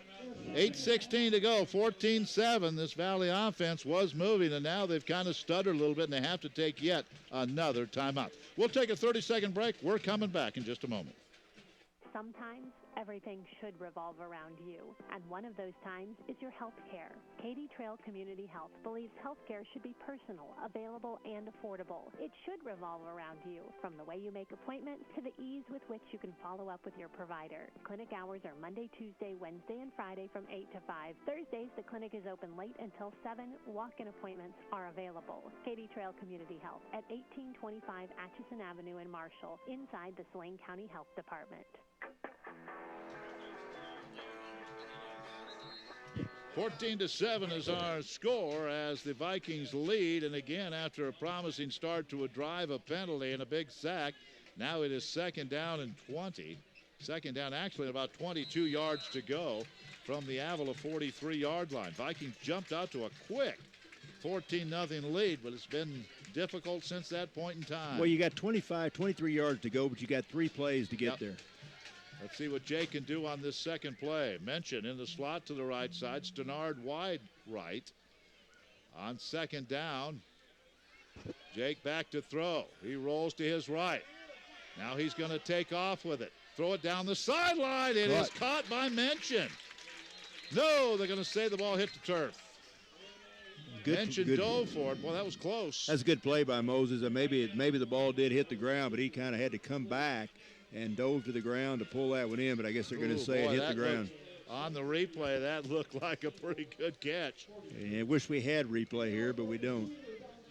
We have it, but we can't use it. And guess what? There's an illegal receiver downfield. One of the linemen must have been downfield, and when Jake's scrambling, someone took off.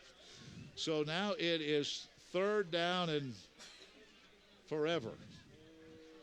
Ball is at the 43-yard line. You have to get all the way to the 20. Still third and 20. Still third and 23? Still third and 23. They declined that penalty to take the down away, so it's third and 23. With 8:05 to go in the half, 14-7, Missouri Valley leading. Bridges back to throw. Again, he's in trouble. He throws it. It is caught by Jakari Johnson, well shy of the first down. He's triple teamed at the 29-yard line. Brings up fourth down and about 9. Well, you might go for it here because you're too close to punt. And let's see if they're going to bring Johnson into a long field goal into the wind, I would think. They would have to spot this ball they'd be about a 45, 43, 44-yard field goal. So I think looks like they're going to send a play in from the bench, but still trying to make up their mind. With that, the catch by Jakari got enough to go for it on fourth down. Looks like fourth and about 7. Have to get to the 20-yard line to pick up a first down. Wow. They throw the bubble screen to Dorian Stenard. Stenard to the 20, to the 15, to the 10. Touchdown! Bubble screen right side on 4th and 7, and Stenard takes it in for the touchdown. Boy, and I tell you, Ken, the Vikings had a great wall set up. That was a screen pass to the right, and they had 3 blockers out there. There's a flag on the play, though, on the very far side over there. Oh, man. Holding. Wow.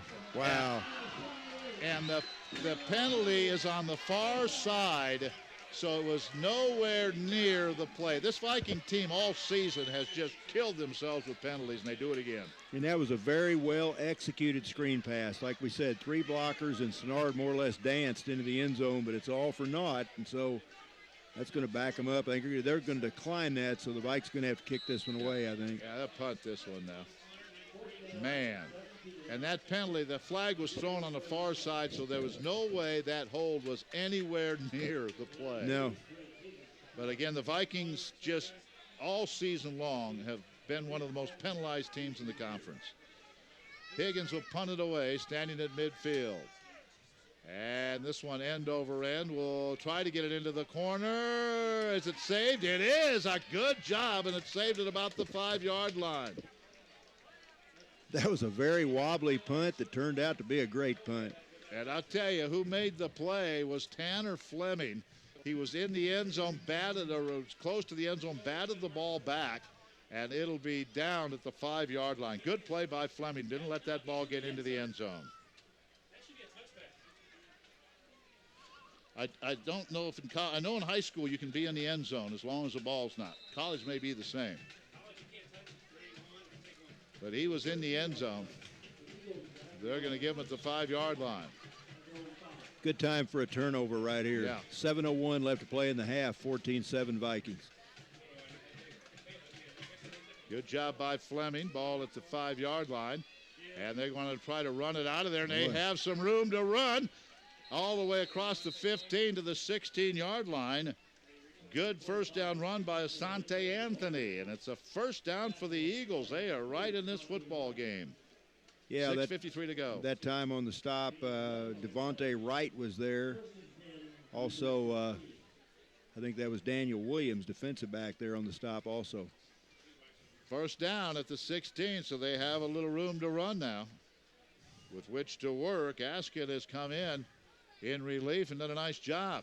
Now they'll run a little play to the right side, cutting back to the left, getting out to the 25-yard line. Again, a big gain of about 9 yards. And that offensive line of the Avila Eagles is controlling things right now. That will be another first down. And the hurry-up offense for the Eagles. 1st and 10. They'll keep it on the ground, running to the right.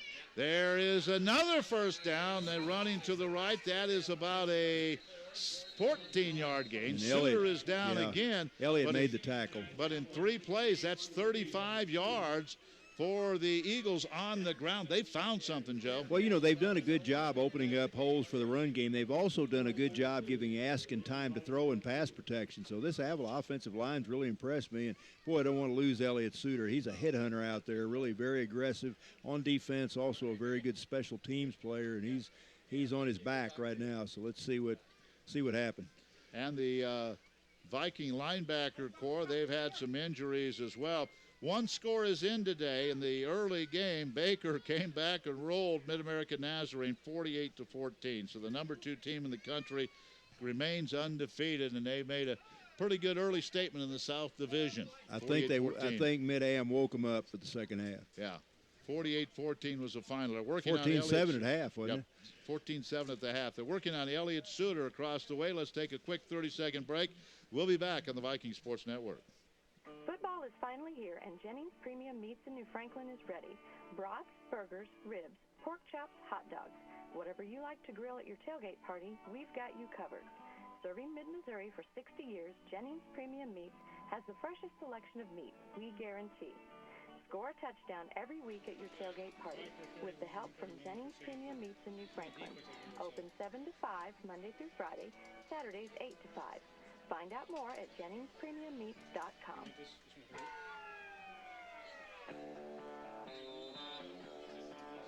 To this point of the proceedings, the Vikings have 242 yards of offense. Bridges and Collins combined 7 out of 13 for 101 yards. And, of course, Kenny Sanford right now has 131 yards rushing. Back to throw down the sideline. Pass is incomplete, trying to get it to Theo Berry down the right sideline. And it'll be 2nd down and 10. So good coverage. Good coverage by Gregory Johnson that time. Gregory was with him step for step on that pattern. Again, Gregory, a defensive back out of Port Arthur, Texas. So 2nd down and 10. Ball is at the Avila 42-yard line. They'll work out of the pistol. Askin waits for the snap. Gets it. Goes right back to the ground. The Vikings chase over there, and Kilgore gets Anthony out of bounds. And where are they going to mark him out? At the 46. So nice gain of 5. 3rd and 5 coming up. Yeah, good job by the line once again of opening some space for the running back, and that's a very makeable third down now. Yeah, that helped a lot. 3rd down and 5. 3rd and 6, actually. Have to get to the Viking 48-yard line to pick up the first down. A crosswind today.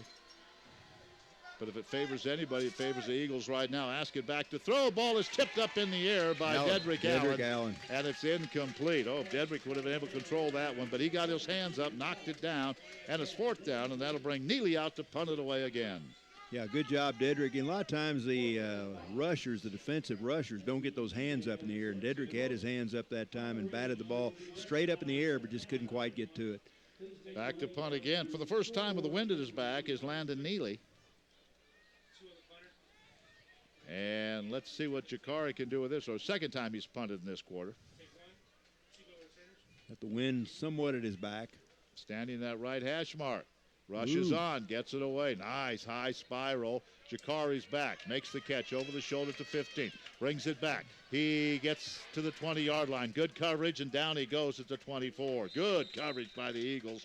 They had 5 white jerseys surrounding Jakari Johnson. So the Vikings take over at their own 23-yard line. Yeah, that was Josh West, a sophomore defensive lineman that got down there to make that tackle. You don't see a lot of those linemen getting downfield on punts like that, but he did a pretty good job. So like you said, good coverage by Avila. Vikes going to set up shop right at their own 20, looks like about their own 23-yard line with exactly 5 minutes to go in the first half. Mo Valley on top here at homecoming, 14-7. Boy, you thought this was going to be a blowout early. It was 14-0 in the first 4 minutes. But this Avila defense really has become quite stingy since that time. Jake rolls, throws sideline. It's caught by Perez, the tight end. That's only his 2nd or 3rd catch of the year. And he gets it out to the 30, a gain of about 8 by Janko Perez out of Orlando, Florida.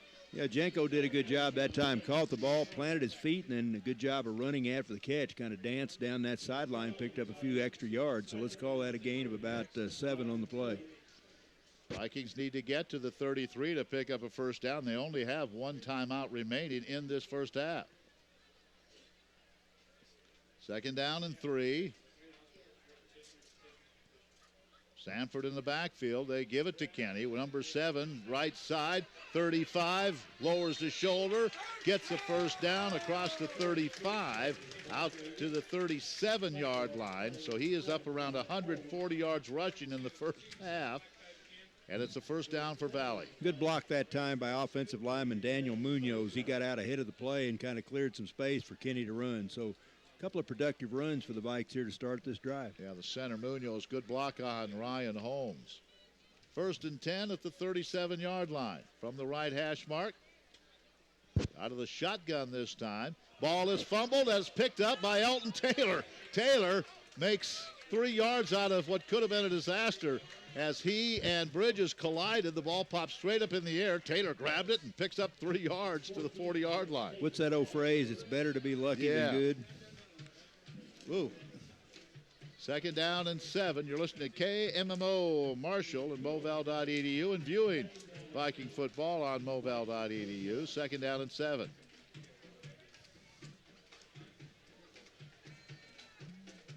Out of the pistol set, Bridges gives it off to Taylor, running right. Taylor jutes one defender, cuts inside the 30. He's to midfield. Stenard tries to push him forward, and the play is going to be ruled down at the Avila 47-yard line, but it's enough for a first down. One guy was just like whipping Elton Taylor that time, trying to knock that ball loose. I mean, the Eagles obviously going after the ball, and Elton put on a couple nice moves, couple of juke steps, and then held on to the pigskin and takes it into Avila territory with 3 minutes and 12 seconds to go in the half. Vikings would love to score again here in this first half. 3:14 to go. Sanford behind Bridges on first down.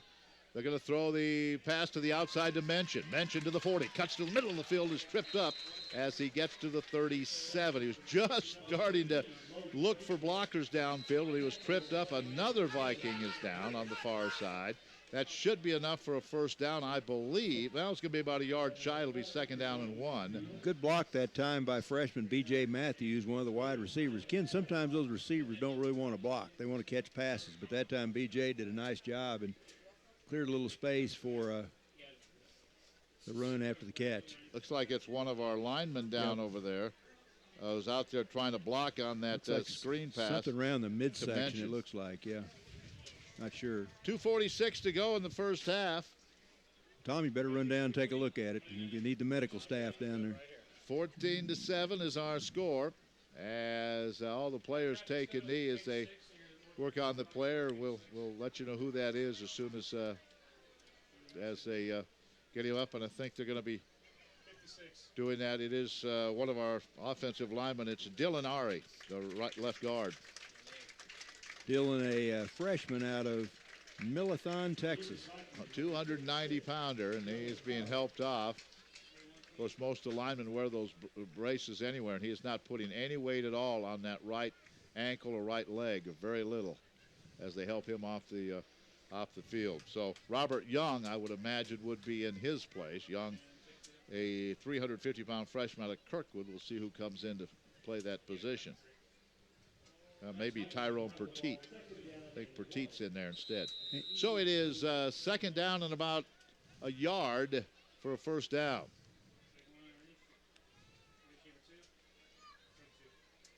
Vikings trying to put one on the board late here in the first half. They hand it off to Stenard. Double reverse to Khalil Smith. Now he's going to throw it back for Bridges and overthrows him.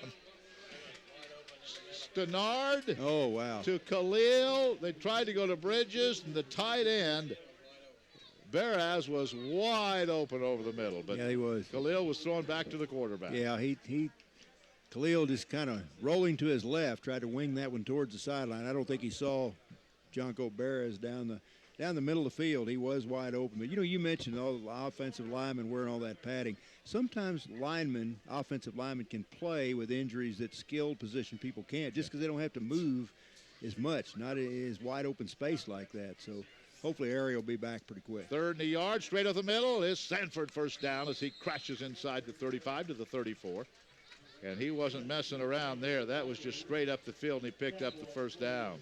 Takes it across the 35 down to about the 34-yard line. We're down to 2 minutes and 16 seconds to go in the first half. Vikings clinging to a 14-7 lead. Vikings scored the first 2 times they had the ball.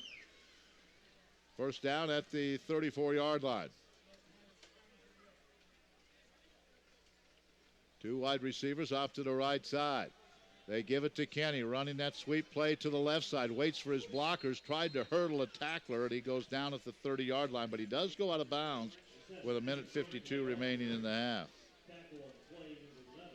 A little sweep off the left side that time. Pretty good blocking by the left side of that line. That's a gain of about 4 on the play, so it's going to bring up 2nd down and 6.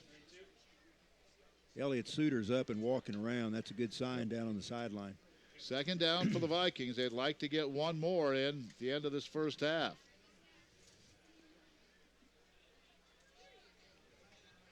Bridges gets the snap, throws the screen, and overthrows Khalil Smith on the left side. Went right through his hands. It's going to be 3rd down and about 6. 14-7, Valley with the lead. The Vikings scored 14 early points, but it's been tough since that time.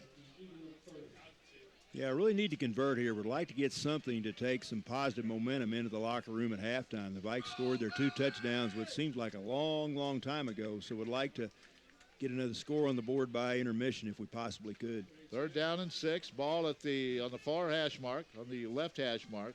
1:48 to go in the half. Bridges takes the snap, rolls to his right, throws it that way, and it passes low, and Stenard cannot come up with it.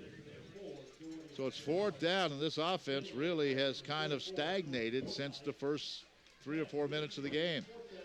Vikes are going to go for it here. Yeah, it's going to be 4th down. It's going to be 4th and 6, and they're in Avila territory, so still got 1:43 left to play in the half. So a very makeable first down, but somebody's going to have to make a play right here.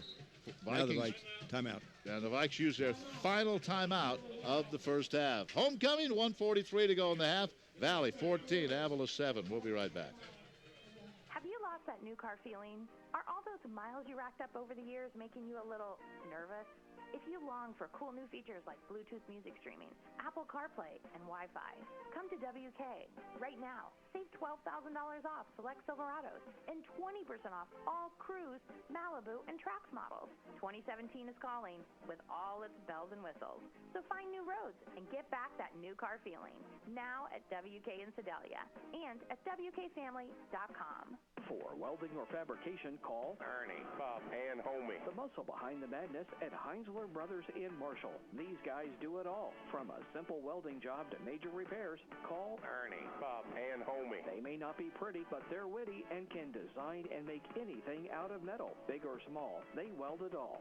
Steel to aluminum, drive lines to trailer hitches. If you need welding, call Ernie, Bob, and Homie. with Heinzler Brothers in Marshall, 886-7775. Well, it's 4th down 7. Vikings need a first down to keep this drive alive with 1:43 to go in the half. Empty backfield for Bridges. Stands at the 35. Rolls to his right. Big rushes on. Throws it for Jakari. He goes up. Makes the catch at the 8-yard line. Jakari Johnson goes up. It was almost a jump ball-like situation. He went up and took it away from Lance Lewis. 1st and goal, Vikings. That was just Jakari Johnson being Jakari. Great athlete, and that time he just out-jumped the defensive back, went up high and pulled that one in, and that could be the shot in the arm the Vikings need. That takes the ball down inside the 10, down to about the 7. Just over a minute left to play in the half, so let's get one in, guys. 1st and goal from the 7-yard line now. A timeout, or do we have a penalty? A timeout taken by the Avila Eagles. We'll step aside for 30 seconds. Our fine sponsors include Peak Sport and Spine of Fayette, Marshall and Sedalia, Lime Cooler Insurance Services, and Viking Athletic Goods of Marshall. We'll be back in 30 seconds on the Viking Sports Network. Living well is important to our health. If you have a medical problem, go to Live Well Community Health Centers in Buckner, Carrollton, Concordia, and Waverly. Whether it's diabetes, wellness, mental health, or even dental care, Live Well Community Health Centers are there for you. If you currently have no insurance, ask about their sliding fee scale. The Live Well Community Health Centers are part of HCC of Roll, Missouri. For more information, go to livewellcenters.org or to contact a clinic near you, call 1-877-344-3572.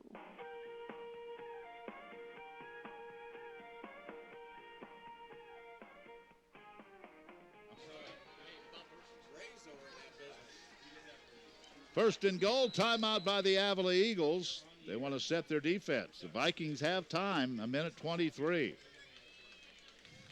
Both touchdowns scored by number 7. Kenny Sanford is in there right now. Mo Anglin is in at tight end. Vikings have time to run the ball if they choose to do that. First down. Want to throw it over the middle. Now they throw it to Jakari. Jakari breaks the tackle at the 5. Dives toward the end zone, and he's at the 1. Boy, he broke a tackle at the 5. Just turned, tried to stretch that ball to the goal line. Got it down to the 1. It's 2nd and goal from there. And just trying to give Jakari a chance out in space to make a play, and he did. He got it down inside the 1. So let's see if we can punch it in. Down under a minute now in the first half. 14-7 Vikes. No hurry. The ball is at about the look like 1-yard line. Yeah, it's right at the 1, I think. Vikings will take that play clock down here. 2nd and goal from the 1. And now Avila takes yet another timeout, another defensive timeout. So they didn't like something the Vikings were doing. 44 seconds to go. This broadcast is brought to you in part by Community Bank of Marshall, Blackburn, Malta Bend, and Waverly, and Sweet Springs, Central Missouri Ag Service, and Marshall Service Company in Marshall. Again, the Hall of Fame banquet was held today. About 200 people there, a great crowd. And those who were inducted were Tom Fauquer, a 3-year starter for the Viking men's basketball team, all conference, all district after the 74-75 season. Pete Raitzer, he earned 4 letters in both football and baseball while at Valley. And he was a member of that 1974 NEI Division II National Runner-Up football team.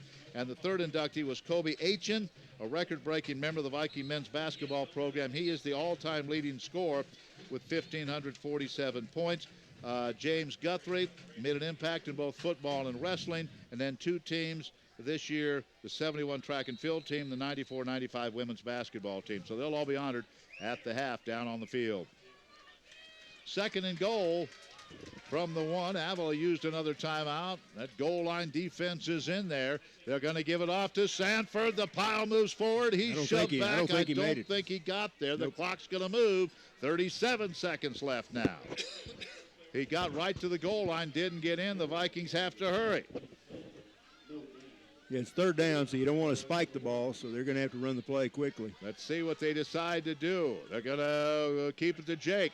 Jake rolls, throws. Mo Anglin, tight end in the end zone for the touchdown. He was wide open on third down. Big drive for the Vikings. Yeah, that was, and that's exactly what they needed. That should give Missouri Valley a lot of momentum as they head into the locker room at halftime. That opens back up that 2-touchdown lead with 18 seconds left in the half. Well, you wondered, run it again, but if you didn't make it in, you may not have had time for another play. Yeah, so that was a good call. Good call. Mo Anglin with a touchdown, his second touchdown of the year. Johnson will attempt the extra point. Collins holds. And this one is up, and this one is good.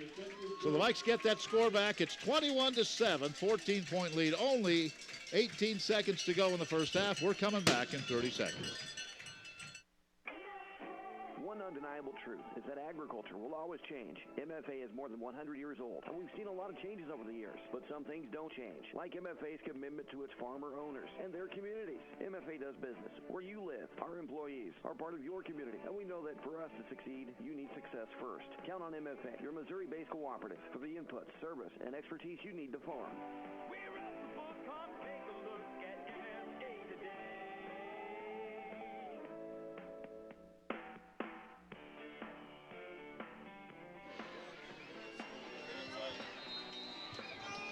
All right, Austin Johnson will kick it off.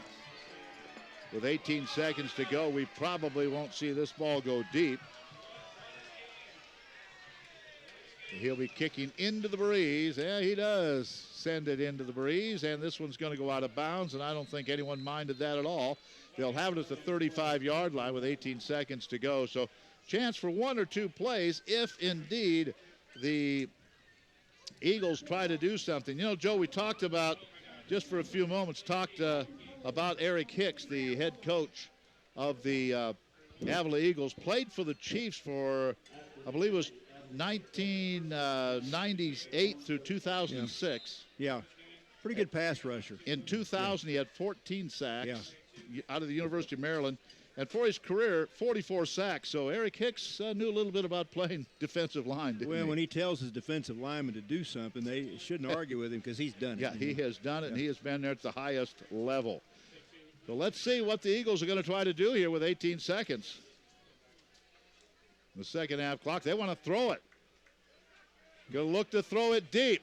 And this one is thrown up in traffic and intercepted by Nate Desimone at the 20-yard line. Had a receiver there, but well covered, and Desimone picks it off at the 25. That's the fifth interception on the year for the Vikings, so now they should be able to run off the clock. Well, and Ken, I've got one of the highlights of my season coming up. I get to go down, put my arm around the homecoming queen, and tell her to come up here and talk to you. You betcha.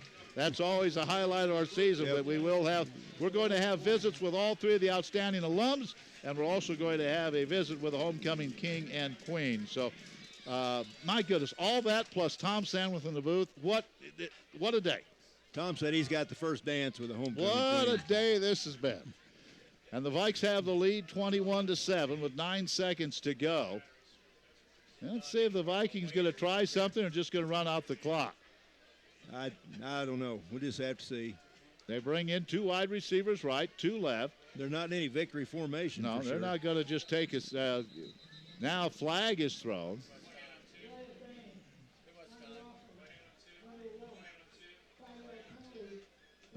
Penalty on the Vikings. Ken, that last touchdown drive by the Vikings, a 77-14 play drive. That's what they needed, too. Now, all of a sudden, they've got have a little cushion.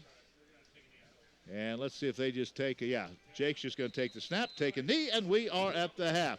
It's homecoming. The Vikes looking for their third win of the year, their second in a row, and they lead at 21-7 over the Avila Eagles. We'll start the halftime show in 1 minute on the Viking Sports Network. Untreated hearing loss has serious emotional and social consequences. Hearing loss is not a harmless condition. Untreated hearing loss can lead to depression, social withdrawal, isolation, and paranoia. In fact, people with untreated hearing loss are twice as likely to have depression, and the worse the hearing, the higher the incidence of depression. I'm Dr. Barbara Burns with AccuQuest Hearing Centers. Common excuses for not being tested are, my hearing isn't bad enough yet, or I get by. Stay in touch with your loved ones and friends. Please call 660-826-0180 to schedule a free, no-obligation hearing test. Improve your quality of life. Come hear what a difference hearing aids can make in your life.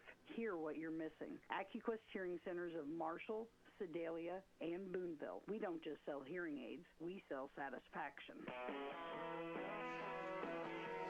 Our score at the half is 21-7. It is halftime at Homecoming, so we'll have a few more minutes on the clock at halftime. Again, in just a moment, we're going to visit with all three outstanding alums. I had a chance to visit with each and every one of them last night at a reception, and we'll also talk about those in the Sports Hall of Fame and the Homecoming royalty. Just a couple of quick stats for you.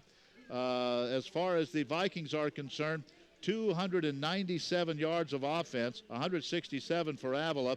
Vikings passed for 147, 91 for Avila. And Kenny Sanford had 127 yards rushing.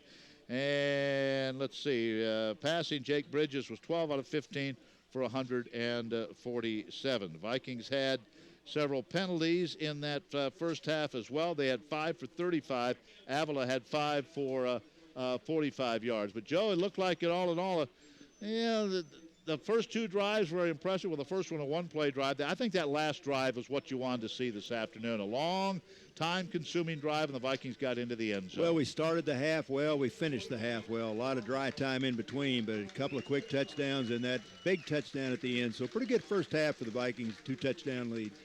All right, the honorees are out on the field. We're going to let you in on our interviews I had last night with the outstanding alums, and then we'll talk as well about those who are being honored on the Sports Hall of Fame and also our homecoming royalty. It's a big halftime, and I had a chance again to visit with all three of the outstanding alums at a reception last evening.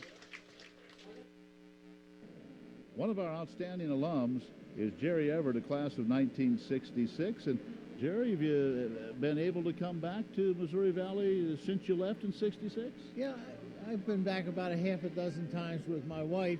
The first time we were trying to hit both the ballparks in St. Louis and Kansas City, and it was the middle of summer, wasn't much doing on campus, but it had changed a little by then.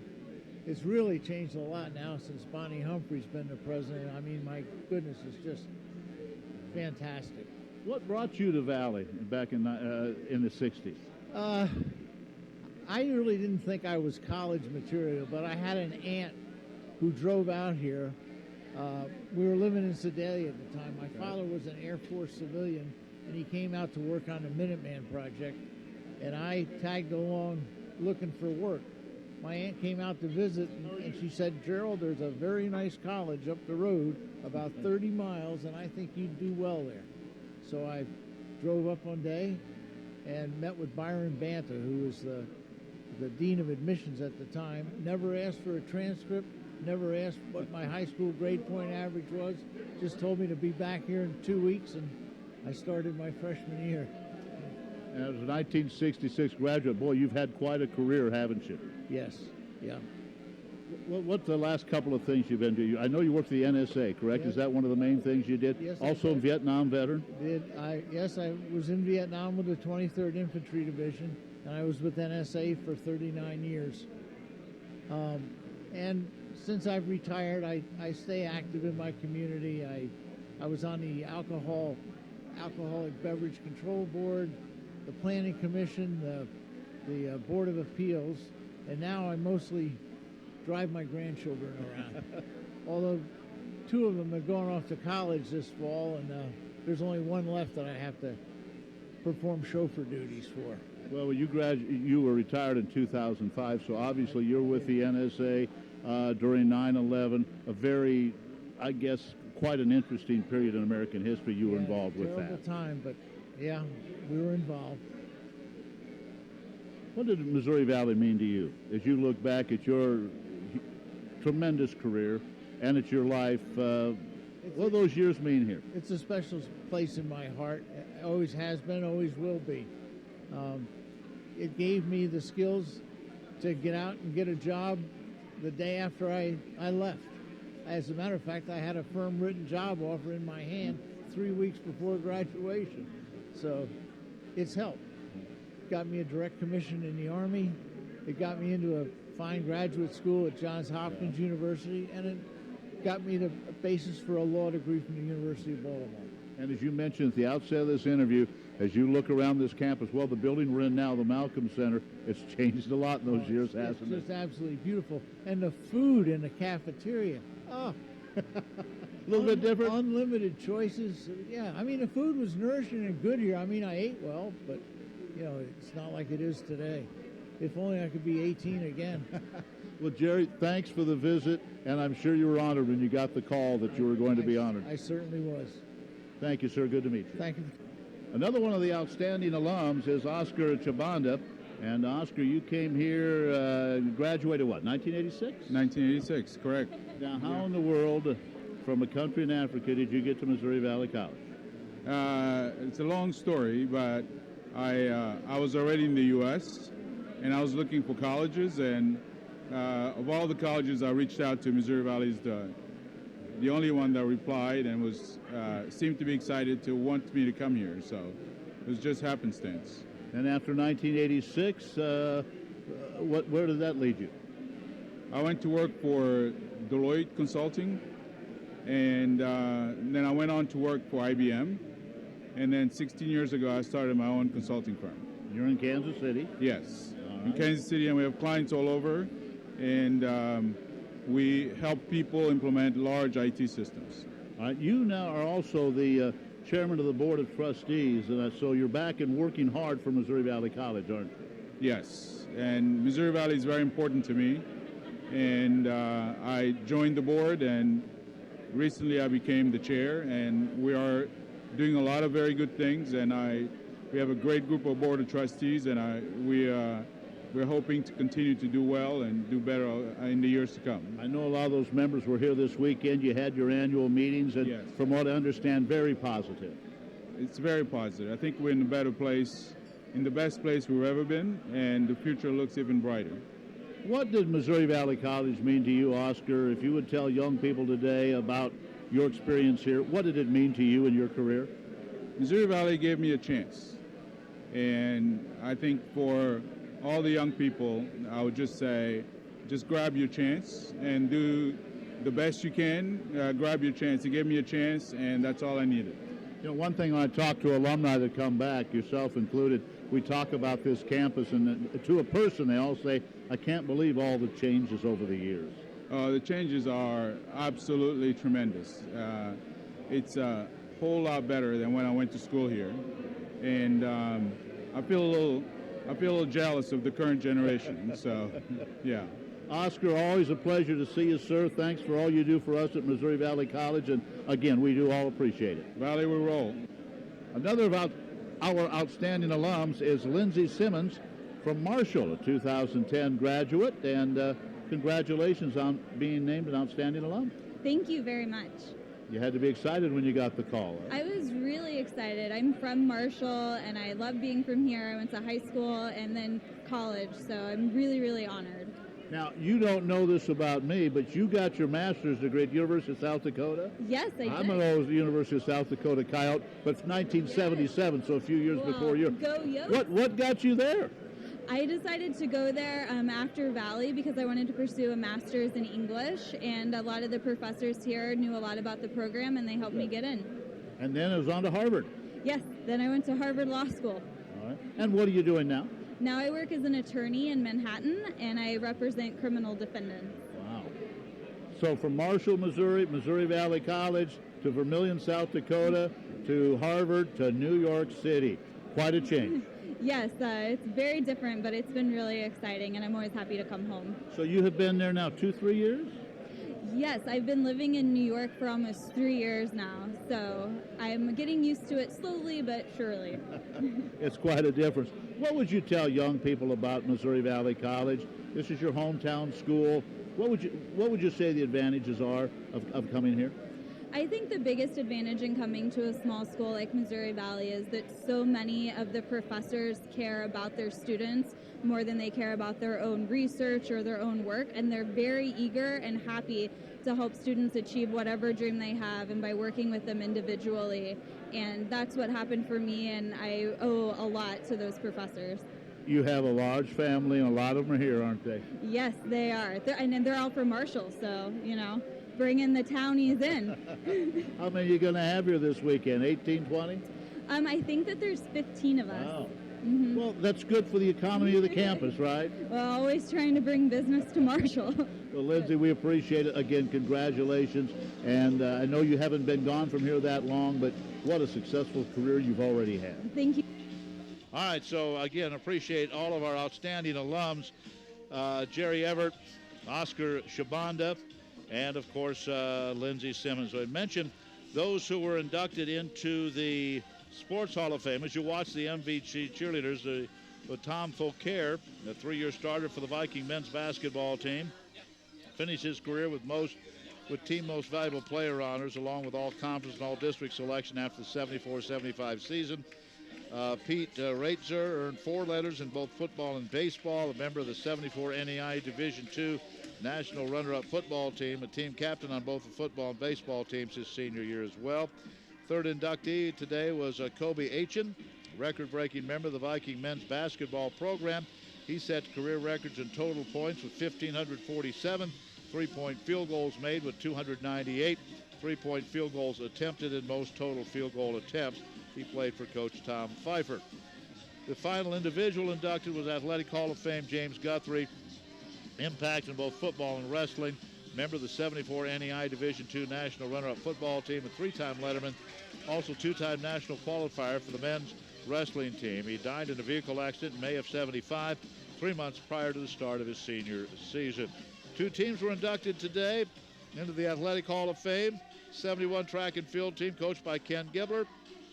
The 71 track and field team captured both the MCAU Indoor Track and Field Championships and the NEI District 16 Championship. Also inducted the 94-95 women's basketball team. The team put together the best season in program history. Vikings won both the Heart of America Athletic Conference regular season championship, the conference postseason tournament. They made the program's first trip to the NEI Division II Women's National Basketball Championship, earned a number 9 seed. They lost. They finished that year with a record of 28-9. Let's take a quick break, and when we come back, we're going to talk about the homecoming royalty, and we'll announce the winner of the homecoming king and queen. That's coming up in 1 minute on the Viking Sports Network. Water damage, smoke damage, mold remediation, or storm damage, Servpro in Columbia, Sedalia, and Marshall is ready to restore the beauty of your home or business when the unexpected happens. Since 1967, the certified staff has restored homes and businesses to pre-loss condition throughout mid-Missouri. Big jobs to small jobs will make the process less stressful. Servpro accepts most insurances and is the most trusted and experienced staff in the area. Available 24 hours a day for emergencies. Call 886-5194 for Servpro, and they'll make it like it never even happened. Franchises are independently owned and operated. Your voice lets him know he's safe. Shelter Insurance does the same for you. Roadside assistance is now included with your auto policy. So if your car leaves you stranded, just call and we'll take care of you while you take care of what's most important. Find an agent at shelterinsurance.com. We're your shield. We're your shelter. Some restrictions apply. For details, see Russell Kirby in Slater, Terry Townsend in Marshall, or Troy Brockman in Concordia.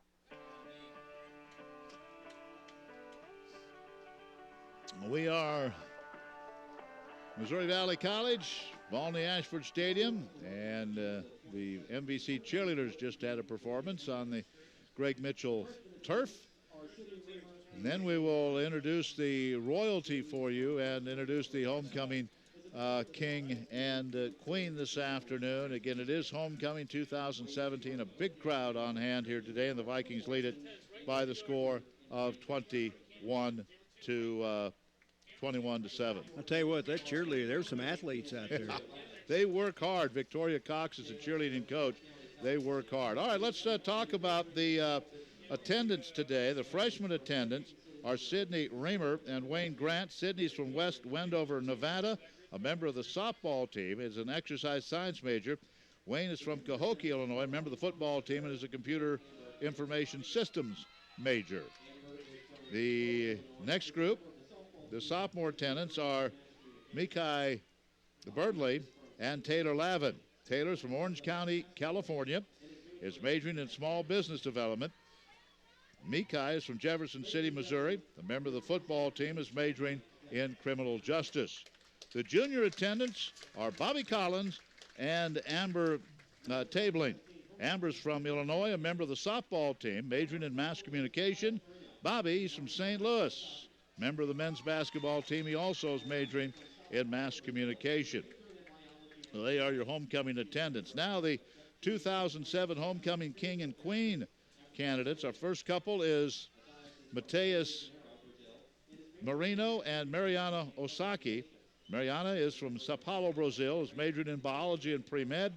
She's a member of Alpha Chi and plans to become a physical therapist after graduation. Mateus is from Rio de Janeiro, is majoring in mass communications and public relations, a member of the men's volleyball team, and plans to work in broadcasting. Kyler Burkheiser and Jordan Gailey. Jordan is from Lake of the Ozarks, majoring in middle school education, a minor in dance, member of the large co-ed cheerleading squad, Alpha Sigma Alpha. She plans to move back home, begin teaching middle school, and open a dance and gymnastics institution. Kyler's from Memphis, Missouri, majoring in nursing. After graduation, plans to work at the University of Missouri Hospital in Columbia. Abdul Al-Hamzawi and Julia Krebs. Julie's from Springfield and majoring in exercise science with a minor in psychology, a member of the women's volleyball team, and plans to become a volleyball graduate assistant. Abdul is from Damascus, Syria, majoring in pre-med and biology.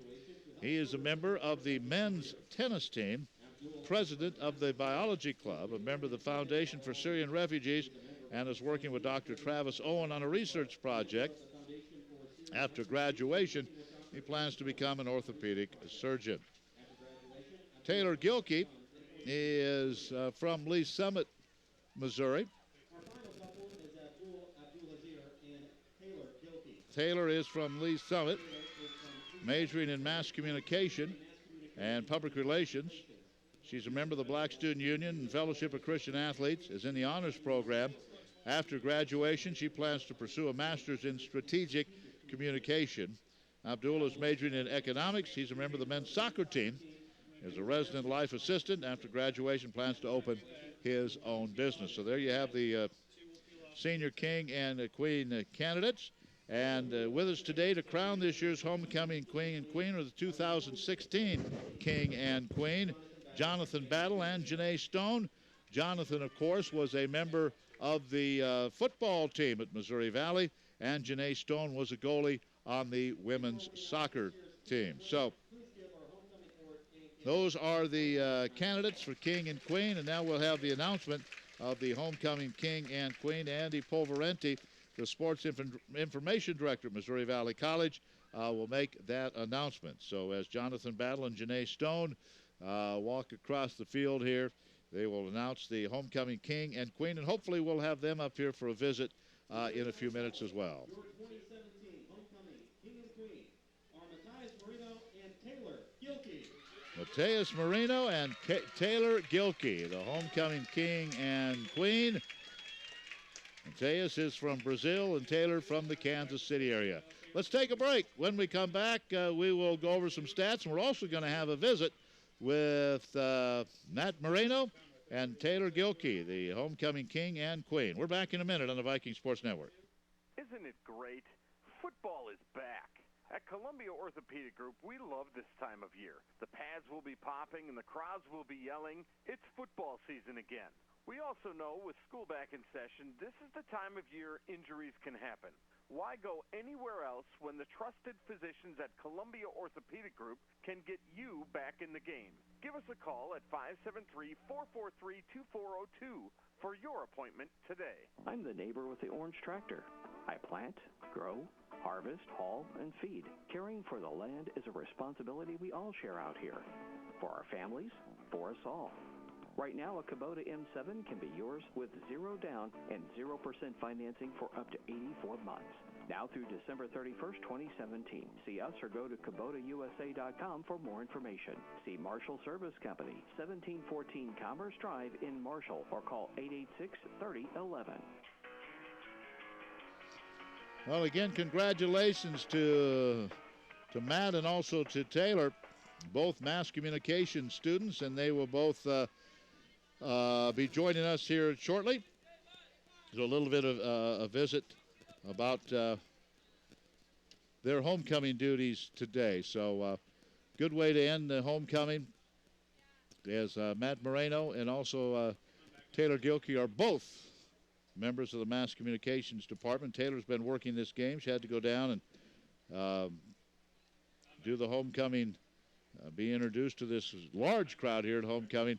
And now, of course, both of them, homecoming king and queen. So they'll take a few pictures, and they should be up with us in a minute. Let's take a break.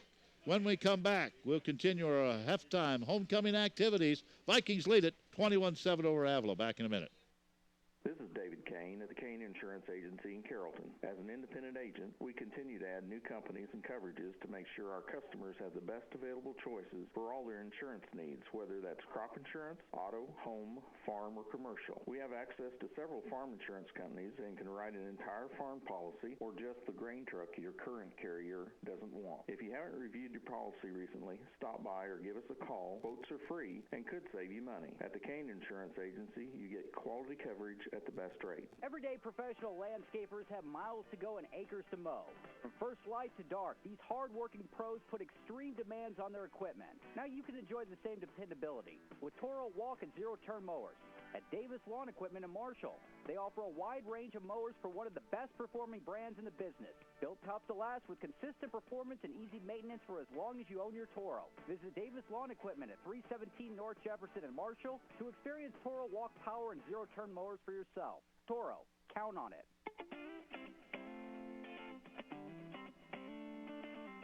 So I can't. Matt Moreno and Taylor Gilkey are the homecoming king and queen, and Chaz, Maddie, and I are pretty proud. They're both mass communication majors as well. So congratulations to both of you. And let's get the queen over here first. Okay. You're working up here. We both knew this, by the way. That's Maddie and I both knew. You know what? I'm glad you didn't ruin the surprise. No, we didn't. Because I ruin like the surprise. surprises. Okay. What were your thoughts, Taylor, when it was announced? I thought all the other candidates were really good candidates, and it was going to be pretty tough. We all know each other very well. Mariana, Julia, we're both partners in crime. We're all resident coordinators, so we know each other very well, and it was much of an honor. Like, I'm really glad that I got it and that people voted for me. I'll tell you what, there's not many students on this campus you don't know. It's hard in the mass communication department to not know anybody. So. Yeah, what do you plan on doing when you get done with us here? With done with the Missouri Valley? When I get done with Missouri Valley, I plan on continuing my education, get my master's in strategic communications, but hopefully a job as well. Yeah. so that will be part-time, and I hope to find a full-time job in the broadcast field. I really love it, so I'm just trying to further my education and get even better at this stuff. And you have fun here, don't you? Yes, I do. I love it here. All right. You look great tonight. Enjoy the day. Thank you. I appreciate it. Thank you. Let's get Matt over here for just a moment. Matt Moreno is the homecoming king. You like Taylor. You've never met a stranger on this campus, have you? Yes, I did. I mean, I do. I'm glad I know a lot of people, but then again, there's always people that I don't know. Yeah. But I'm really happy to be nominated king. My last semester, way to close this cycle. I could not be happier. Thank you so much. What were you thinking, Matt, when they announced your name down? Well, I was anxious. I need to tell you that, but I was just waiting for the best. And if I didn't win, if someone else had won, I would be happy, or as happy as I am right now. So thank you very much. You came here from Brazil. You played volleyball. Again, your mass comm, public relations. What do you plan to do after Valley? Well, working on the broadcasting field is my priority, is what I want to do the most, is what I see myself doing.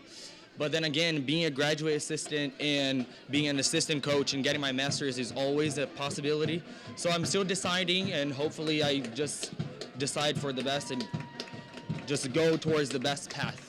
I tell you, a lot of young men and women from Brazil on this campus. That's kind of fun, isn't it? There's a good contingent of Brazilians. Yes, yes. And thank you so much for all of them, because I know they voted for me, so they have a huge part of that win. All right, and Maddie and I have both enjoyed having you in class. We'll continue to do that. Appreciate it. Good luck. Thank you so much. Thank you so much. Tell you what, we're proud of having both the king and queen in our department. Yes. That's the way to go. Good job, Matt. Good job, buddy. Thank you so So much. there you have the king and the queen, as Matt Moreno is the king and Taylor Gilkey is the queen, and she'll have to calm down and come back and go to work, because she is helping with part of this broadcast as well. We'll continue as we'll go over some high school scores when we come back in just a moment. On the lot with Matt Harrod, Elmer Hair Ford Sales. And Matt, it's fall, and that's what prices are doing. They're falling. Well, Pete, right now it is. It's all about selection and price. Selection, whether you're looking for a four-door car, an SUV, CUV, F-150, or a diesel truck, we've got them right now. How about price? Vehicles starting under $3,000 are on the lot right now at Elmer Hair Ford. See me, Matt Hare, Dwayne Lewis, Greg Anderson, or Ryan Woodson, or visit us at elmerhairford.com. Young athletes often run the risk of strain or injury. It's good to know that Fitzgibbon Rehabilitation Services is on your team. Fitzgibbon Rehabilitation Services provides outpatient physical therapy, many highly specialized certified techniques designed to put athletes back at the top of their game. So when your doctor prescribes outpatient physical therapy, remember Fitzgibbon Rehabilitation Services is close by for adult, pediatric, and athletic physical rehabilitation. Learn more at fitzgibbon.org. Well, we're underway in the second half. Davon Henry returns the kick. Good field position for the Vikings, as the Vikings, who scored in that last few seconds of the first half, have the ball at their own 40-yard line, leading 21-7. On first down, Bridges with Sanford in the backfield with him. Now flag. Too much time, I think. Delay a game. The Vikings will be penalized for delay of game, and that penalty goes to Jake Bridges. As we go along here in the first few minutes of this third quarter, we'll give you some high school scores from last night as well. But it's 1st and 15 for the Vikings at the 35-yard line after that delay of game penalty to start this opening possession of the second half. Another flag. And now procedures, so it's going to be 1st and 20. Maybe we should go back to the locker room and get a restart here. Huh? Not the way we started the game. We started out first play with an 80-yard touchdown run. So now Matthews will check in. The tight end, Barras, comes out. Well, the Vikes saying no big deal, just have to go 10 more yards. Just get 2 first downs instead of 1 on this first couple of plays. They'll work out of the pistol. And on first down, Bridges rolls to his left, throws against the body. It's almost intercepted. The pass was intended for Mo Anglin, and that pass was short of him, and Ty Larson had a chance at it at the sideline, knocked it away. It'll be 2nd and 20. Pretty good pressure that time by Avila, as David Crowhurst, a freshman defensive lineman, was right after Jake Bridges. So Jake rolling to his left. That's a tough throw, Ken, trying to throw back across your body. Now another flag. Another flag, and this is another penalty on the Vikings. Wow. Oh, that's 3 5-yard penalties in one play from scrimmage. So it is now 1st down and 25. I'm surprised they took that penalty. It's only a 5-yard, gives the Vikings another down, but wow. So the Vikes go in the wrong direction here. And Jake going to take off. I think there was a miscommunication with the handoff as he looked for Sanford. There was nobody there, so he had to run for it, and he picks up about 6 yards. It'll be 2nd down coming up. I don't believe that was a design play. I think Jake was looking for somebody to give the ball to, and Sanford obviously didn't think it was him to get it. So Jake did a good job, though, taking off and going off the left side. Got a good game, but still got quite a bit to go. 2nd down and 19. Have to get to midfield for a 1st down. The ball's at the 31. 21-7, Valley with a lead, early third quarter. They throw that bubble screen to Jakari. Breaks one tackle, now he can't get away, and he'll lose a yard. 3rd and 20. not a good, at least start to this series for Valley to start the second half. Yeah, nowhere to go. They had the screen set up. A good job by Avila crashing through there. So the Vikings now have a 3rd down and 20 if they want to keep this drive alive. Good kickoff I guess you return. call it a drive. I don't know. A good kickoff return by Davon Henry, and then went south from there. Literally went south. It's going to go south even more. Wow. Another penalty. Wow. And this one is on Jasnik. And this is, well, you're... Just focus. You got to focus, you're guys. Right. You got to not concentrate. Yep. That's 20 yards in penalties on this and 2 plays from scrimmage. Yeah. Just can't do that. Yeah, you're right. Just not focusing. So it's 3rd and 25. Let's just get Higgins in, punt it away, and move on. 21-7, Valley with the lead. Big homecoming crowd is here. Jake waits for the snap, gets it, steps up. He's going to run it right up the middle. Jake is across the 40, 45. He may have a first down. If he doesn't, he'll be shy by about a yard. 24 yards to go for a first down. He took 2 steps, nothing open, took off up the middle. It's 4th down and a half a yard. And Paul Troth isn't going to roll the dice. They're going to punt it away. Yeah, a nice scramble by Jake that time. He just took off right up the middle, had a little seam up the middle, then kind of darted to the outside, found some running room. And I think if Jake, I'm not sure Jake knew he needed another half yard, or he'd have figured some way to pick that up, I think. It might be tempting to go for it, but with a 14-point lead, you have to punt it away. Probably a smart move on the part of the Vikings. Dungy back deep, standing at his 10, the leading punter in the conference. Drake Higgins hits it high, end over end. They get away from this one. It's going to bound into the end zone. Good move by Dungy. Stayed away from it, and that ball hit the turf and just shot into the end zone. But a nice punt by Drake Higgins. Yeah, Drake got that one up in the air, Ken. That ball had a lot of hang time on it, and that's what you like to see your punter do. Give your punt team time to get down and cover the punt. So, first down for the Eagles. Their first possession of the second half. And they bring Askin back in at quarterback.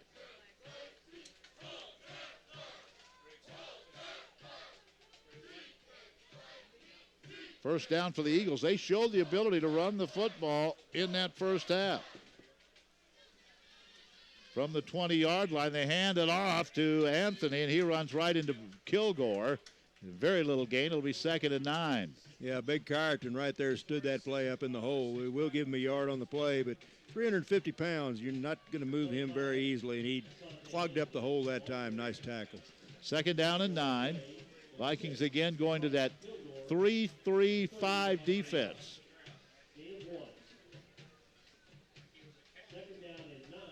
Second down and 9. Now Devontae Wright showed blitz. Now he backs out of that. King playing an outside linebacker. Suter in that middle linebacker spot on this 3-3 defense. Here's the pass over the middle. It is caught by Moore. He got right in a seam.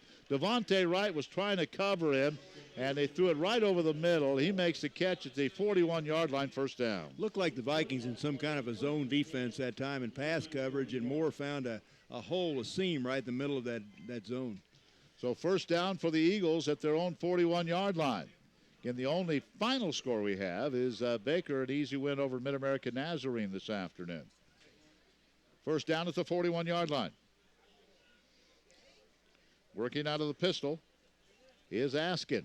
High snap, no one there, and Diedrich Allen tracks him down after a gain of a yard. That was a little miscommunication. Askin turned, looked for Anthony, and he was already out of the backfield, so he had to turn and run it.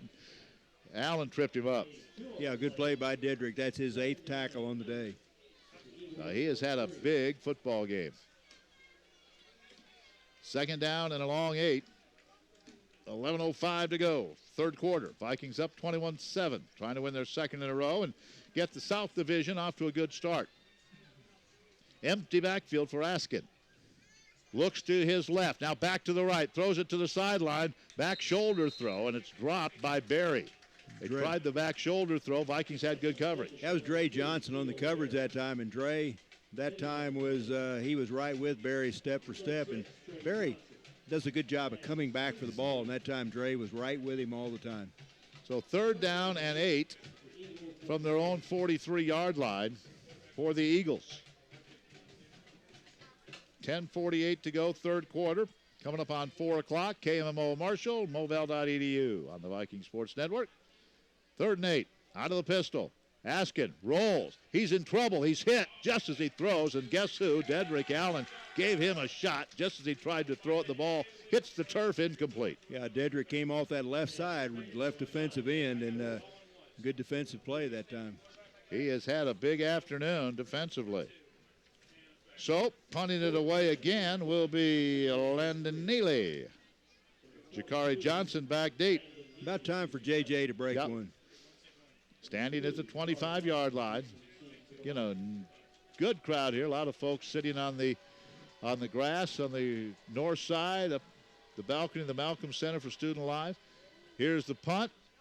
And this one goes toward the sideline away from Jakari. Where will they mark it? It goes out of bounds well behind the Avila players. And let's see where they're going to say it crossed that white line. They're going to give him the 38-yard line. So Vikings, again, good position. Avila punters looked all day like a golfer that has a bad hook. Everything he's punted has been off to that left side, and this one goes out of bounds and really gives the Vikings pretty good field position. They're going to set up at their own 38-yard line. Ball is on the right hash mark. Vikings up 21-7. You feel like, Joe, are in good shape, but you'd like to have one or two more here. Well, I really think this new defensive alignment has paid off. It's worked well for the Vikings. 3-3-5. Monty said with injuries to linebackers, he had to do something, so he goes to 3-3-5. Here is Sanford trying to find a hole. Got a yard. That's a tough yard out to the 39-yard line. Dancing around, just nothing available. 2nd down.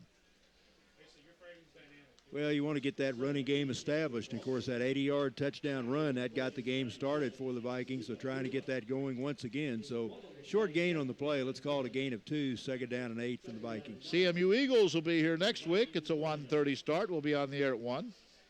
And then we hit the road to Evangel. Here's the bubble screen out to Jakari. He gets a block, turns it upfield, lowers the shoulder, gets across the 45, out to the 47. It'll be 3rd and 1. Yeah, Vikes have gone to that screenplay quite a bit. They had it set up that time, but again, good job by the Avila defense. So let's see if we convert here on 3rd down. 3rd and very short. Yeah, probably, well, a yard. Maybe a little less than a yard for a 1st down. Sanford in the pistol behind Bridges. Jake's going to keep it, roll to his left, throws it deep for Stannard. He gets a hand on it but can't make the catch. Had a couple of steps on the defender, Danny Johnson, but just couldn't quite stretch to get it. Well, and of course that wind kind of at Jake's back on that pass, and I think that wind did carry that ball just a little bit. Well, so the Vikes don't go for a running play on 3rd down. They go for it all, and it come up just out of the reach of Dorian Stannard, so Higgins back to punt it again.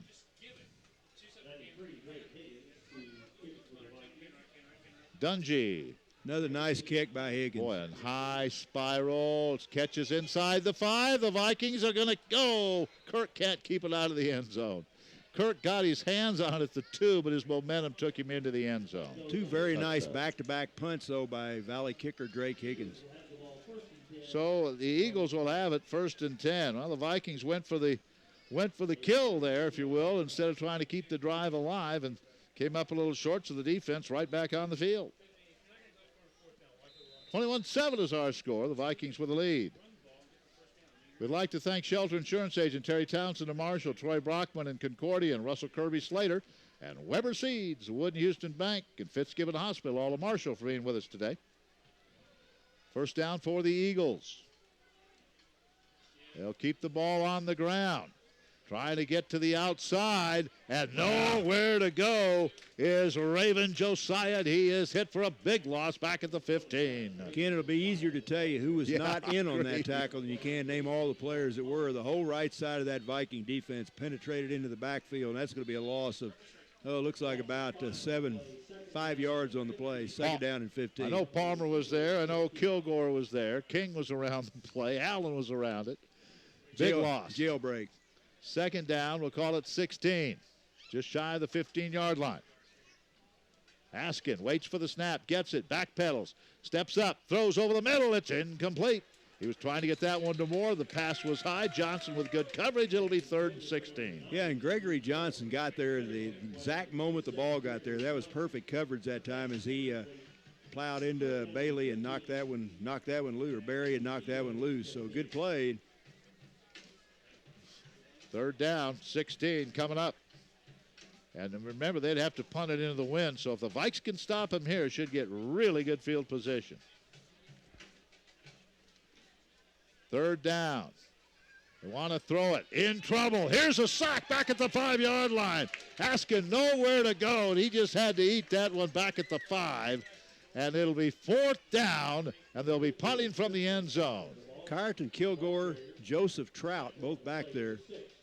They're going to give Kyerton credit for the sack. Right. He got back and really penetrated and dumped Askin back deep. So now it looks like Avila's going to have to stand. The punter's going to stand back inside of his own 5 and stand in his own end zone and kick it into the wind. So Neely will punt this one away. That's the first sack for Kyerton this year. And it's a big one. High snap. Neely rushes on, gets it out of there, and kicks it toward the sideline again. Flag. And it will be downed at the 37. Flag on the far side. Flag on the far side of the field. Let's see what that's all about. Viking offense ready to come on the field. It was 4th down at about 20. Ball is at the 36-yard line of Avila.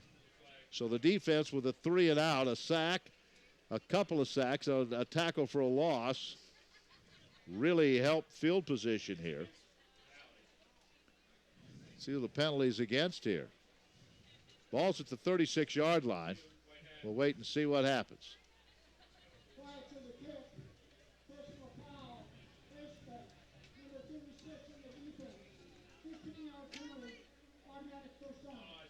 The Vikings, a face mask penalty. So a personal foul, 15-yard penalty. Avila keeps the football. Wow. Focus. Well, we'd have had very good field position right there. goodness. That was a short punt. Vikes would have been fairly deep into Avila territory. As it is, though, the Eagles are going to keep possession. They're going to mark the ball all the way out across the 20 at about the 24-yard line. So a big break for the Eagles here on the road. 7:33 left to play in the 3rd quarter. Missouri Valley on top, 21-7. Wow. 15-yard penalty. Now they try to keep the ball on the ground. The Viking defense out there stops that after a gain of a yard. So it'll be 2nd down and about 9. Good pursuit by the Vikings. Middendorf was there as well, and several other of the Vikings. Looked like Jarrett Harrison was around the ball. Gain of 3, 2nd and 7. Yeah, defenses made some plays all day long. Did you keep it going right here? Ball's at the 27-yard line. The Vikes thought they were going to have the ball at the 36, but a face mask penalty away from the play. 15 yards and ball back to the Eagles. Askin waits for the snap, gets it, and he'll hand it off to Barry, and Barry gets a couple of yards on that reverse to the 32. Good pursuit by Valley. It's 3rd down coming up.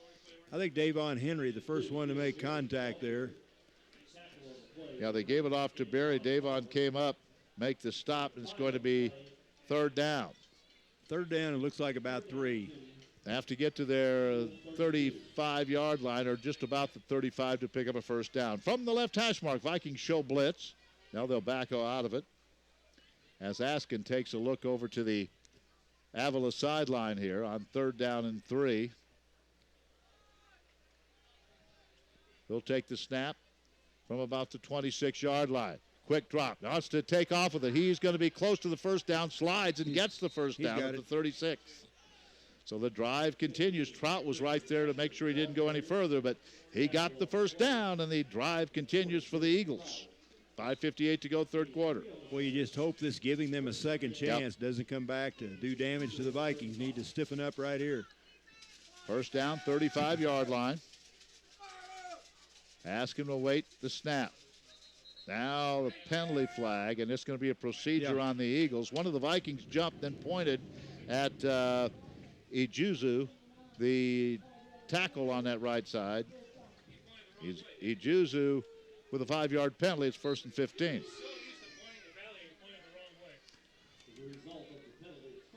Ball is back at the 30-yard line. 21-7 is our score. The Vikings with the lead. 1st down and 15.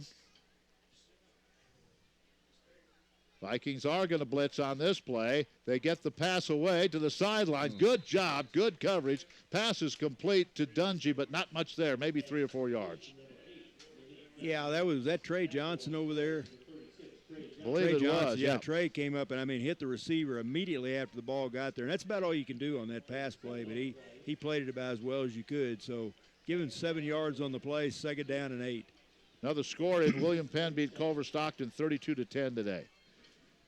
No surprise. 2nd down. Askin rolls to his right.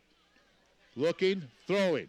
Receiver open. That's Barry. He's to the Viking 40 all the way down to the 35. On the right side, it'll be another 1st down.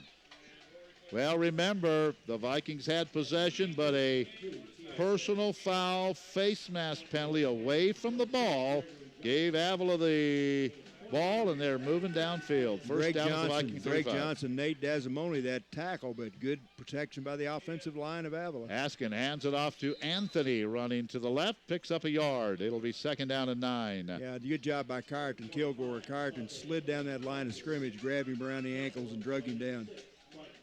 2nd down and about 8. Avila trying to pick up the pace offensively here. Trailing 21-7. Daniel Williams checks into the Missouri Valley defensive secondary. 2nd down and 8. Askin waits, gets the snap, turns, hands it off again. Right up the middle goes Anthony. Plows inside to 30. It'll bring up 3rd and 4. Right in the middle of the field. Jay King checks back in for the Vikings. Jad Chetney, checks out of the Viking lineup. 3rd down. Ball at the 29-yard line. Need a stop right here. Yep. Don't let him go any further. Make him go in 2-down territory here. 3rd down from the 29-yard line. Askin takes the snap. They want to keep it on the ground. No gain. It'll be 4th down and 4. They once again give it to Anthony, and this time the Vikings stop that for absolutely no gain. It'll be 4th down and 5, and you're probably in 4th down territory. I would think down by 2 touchdowns. They're definitely in 4th down territory as Nate Desimone and Elliott Suter both check back in for the Vikings. It's going to be, looks like 4th and about 4, ball right around the, 29-yard line. So on 4th down, Askin will go for it. Stands back at the 35, takes the snap. Quick drop. He rolls to his right. He's trying to get outside the pocket. He throws. It is caught by Barry on the tip. The ball was tipped up in the air, and Barry made the catch. 1st down at the 19-yard line for the Eagles. Yeah, Antoine Palmer tipped that ball up in the air, but great concentration that time by the number 1 receiver on this Avila team, Theo Barry. He stayed with it, pulled it in. That was a big 4th down conversion there. Ball at the 18-yard line of the Vikings for the Eagles, trying to take advantage of a personal foul penalty. 1st down at the 18. Askin, they go back to the ground, up the middle, 15, down to the 10, down to the 8-yard line. Goes Josiah. It'll be 2nd down and 1 or 1st and goal. Desimone made a stop, but give that offensive line of Avila credit. They opened another nice hole there. Josiah again. He's trying to get to the outside. The Vikings will stop that for a loss. They went hurry up. The Vikings almost had too many men on the field. They got them off in time, and then they made the play for a loss. It'll be 3rd down. Ball is back to the 11. 3rd down and 3. Gregory Johnson comes up from the secondary to sniff that play out. 3rd and 3, winding down 3rd quarter, 1:53 left. Now 4 wide receivers off to the left side. Empty backfield for Askin. Askin will take it, look that way, throw. It is caught at the 10-yard line and dropped right there. It'll be 4th down. They threw it out with 4 wide receivers, but the Vikings were there, made the play. The catch was made by Hibbler. Miles Camel made the stop. Good job, good play by Miles. But he was dropped down. It's 4th down and 4, and the Eagles will go for it again. Well, they had this situation just a few minutes ago, and they converted on 4th down. So let's see if the Viking defense can come up big. This time the ball down right around the 10-yard line. They've got it marked at the 11, 4th and about 3. So let's see if Big D can come through here. Asante Anthony is the running back, standing to the right side of Askin. On 4th down and a long 3. Askin steps, throws over the middle. It's caught by Barry. He's close to a first down. They're going to mark him at the 8. That's a first down. Theo Barry picks up the first down. It's 1st and goal. Well, and Ken, you can tell when they need a big play, Barry's the guy they go to. Antoine Palmer there to make the stop. But just a little quick look-in pass, and sure-handed to Barry, made the catch. 1st and goal at the 8, Avila. 1st and goal, 8-yard line. Vikings have made their substitutions defensively. Here's the throw to Barry again inside the 5. Pulled down, ball is loose, but it was whistled dead at the 4. 2nd and goal. 2nd and goal from the 4. Once again, Barry made the catch. Nearing the end of the 3rd quarter, 25 seconds left in the period. The Vikings lead it 21-7, but Avila knocking on the door. And I tell you, Ken, Avila with this hurry-up offense trying to keep the Vikings from shuffling guys in and out of the lineup if they possibly can. So 2nd and goal from the 4. From the right hash mark. Askin trying to get the Eagles within a touchdown. He wants to throw it. Now he's going to take off. He's hit at the line of scrimmage, and down he goes. 3rd and goal. No gain. The Vikings wrap him up there. Devontae Wright's there. It looks like also big number 77. That's at Burnley. Yep, Mekhi Burnley. And that's the end of the 3rd quarter. So the Eagles have had the ball most of the 3rd quarter. They're not in the end zone yet. We're back in a minute. Don't know how Webster defines sublimation, but Viking Athletic Goods defines it as really cool transfers, unique specialty items, revolutionizing printing, or makes custom printing no longer custom. For example, in the past, if you wanted a custom t-shirt made for grandma, you had to pay expensive setup costs, wait for weeks to get it, and you had to buy a bunch to get the price down. Well, not anymore. Go buy Viking Athletic Goods on the Marshall Square and let them show you anything from shirts to license plate brackets to mouse pads and coasters and more. You got to see it with your own eyes. Imagine it's 11 o'clock on Saturday night and you just remembered you forgot to get to the bank and deposit this month's paycheck and you've got bills to pay. What do you do now? Rest easy. Now, with Wood and Houston Bank's mobile and online banking, you can bank whenever and wherever you want. Want to pay a bill, deposit a check? It's all possible with mobile and online banking services from Wood and Houston. It's smart checking, now at Wood and Houston Bank. Personal banking since 1874. Member FDIC.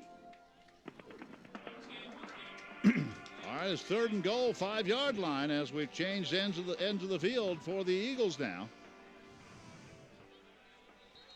And now whistle stops play. Timeout. Viking defense uses a timeout here as we get ready to start the 4th quarter. Joe, how about a couple of high school scores while we have this defensive timeout after week number 7? Congratulations to the Mobley Spartans. They win the NCMC Conference. They beat Mexico last night 21-20. Boonville beats Marshall 36-22. Fulton 28-7 winners over Kirksville. In non-conference play, Hannibal falls to Columbia Battle 28-14. So Mobley wins the conference at 6-0. Mexico and Hannibal a game back at 5-1. In the I-71 conference game, Wellington Napoleon beats Sweet Springs 50-12. Non-conference play, Concordia falls to Tipton 36-14. Crest Ridge loses a good game to Windsor 20-18. Drexel beats Lone Jack 48-28. Oryx slips by Slater 14-12. Santa Fe falls 50-44 to Forsyth, and Father Tolton beats St. Paul. Crest Ridge wins the I-70 conference. Wellington Napoleon second, Santa Fe third. MRVC East, Higginsville beats Carrollton 33-13. Holden 34-7 over Knob. Richmond in triple overtime loses to Lexington. Lexington wins in triple overtime 20-13. Higginsville wins the MRVC East. All right, here's the 3rd down pass into the corner of the end zone. It's incomplete. Flag. They throw the flag. That was an uncatchable ball, and there was a hand fighting on both sides, but they're going to give it to the Vikings. You knew that was coming. There's no way that ball was going to be caught by anybody. Nope. But it's going to be pass interference on the Vikings. Even with your great hands and your speed, I don't think you could have gotten to that one. Pass was overthrown. I think the receiver was stumbling as well as the defensive player, but the penalty is going to be called. Well, they're talking about it anyway. Pass interference. Offense. Okay. Oh, my okay. goodness. Okay. We'll take that. I'll bet you, and I see Eric Hicks over there. He's not too happy about it. But, Joe, I'm not going to – I think if it went the other way, we'd have been a little upset. That, to me, was almost a no call. Yeah, it looked like both Yeah. sides, both the receiver and the Yeah. defenders fighting for possession in there. Nobody had a clear path towards the ball, and that'd have been one to turn your head and say, let's go to the next down. Yeah, I think so, too. They called it on Barry, but he was reaching for the ball. He went over the top of the defensive back, and to me, that's just probably one you just let go. He couldn't get to it. They were in his way. 3rd down and goal. That backs it up to the 20, and Eric Hicks probably not real happy about that call across the way. So it is 3rd and goal from the 20 after a big penalty there. Another flag. Avila now will take a timeout. Now we'll step aside as well. We're starting the 4th quarter, and a lot happening, and none of it positive for either side. And I look at Eric Hicks right now, and he is not happy. As he came out on the field, he's still talking to the referee. Let's step aside for a quick 30 seconds. We're coming right back. No one knows what next spring will bring. This is Kelly Thorpe with Central Missouri Agri-Service. This fall, do what you can to have your fields ready for next year. That means soil testing so that you can establish proper fertility and pH. Let's talk about it now, so all you have to do is give us a call as soon as your combine leaves the field. Fall-applied fertilizer and lime works better, and your planting schedule works a lot better too. Call us at Central Missouri Agri-Service now, where our success is measured by your success.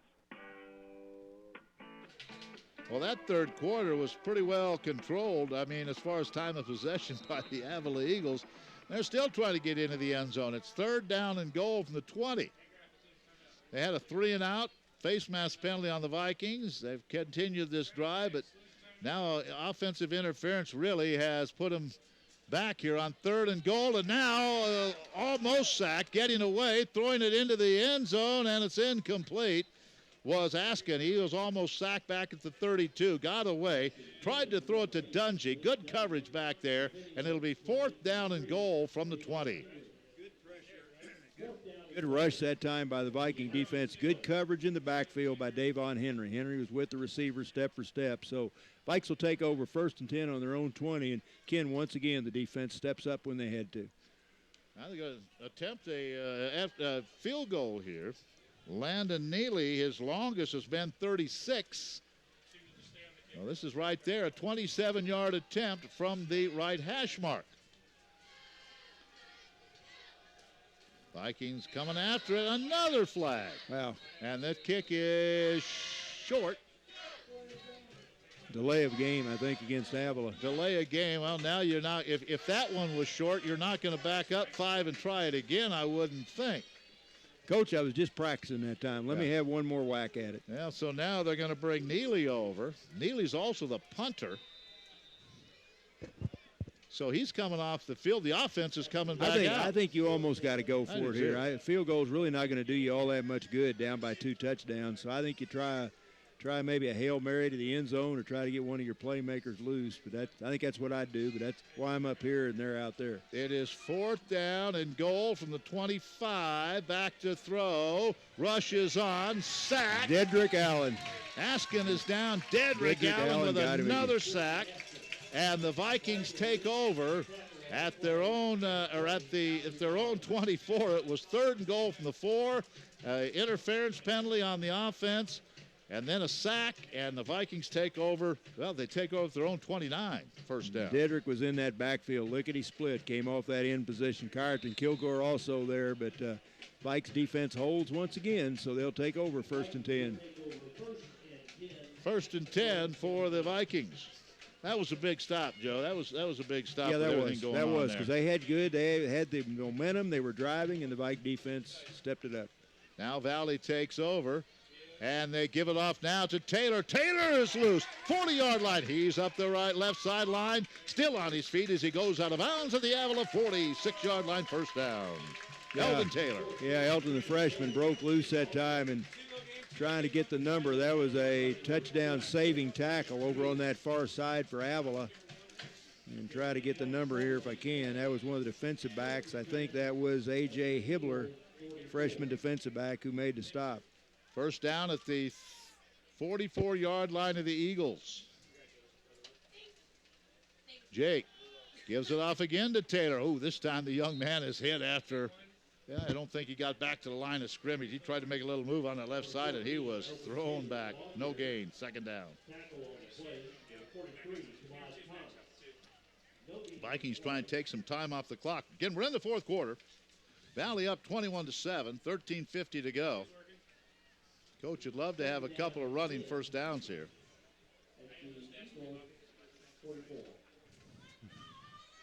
So it is second down and 11 for the Vikings. Jake standing right at midfield from the left hash mark. Awaits the snap. Gets it. Rolls to his right, away from the rush. Tries to get to the corner. Steps aside, throws it back over the middle. It's caught by Jakari Johnson. Breaks a tackle to the 30. Now to the outside, and he's tripped up at the 25-yard line. Jakari slams the football down as he tried to get by one of the defenders who made a pretty nice play. I think that was Ty Larson who saved a touchdown. I believe it was Danny Johnson. Okay, Danny Johnson, 14 is the one that tripped him up, I believe. But it is first down at the 24-yard line for the Vikings.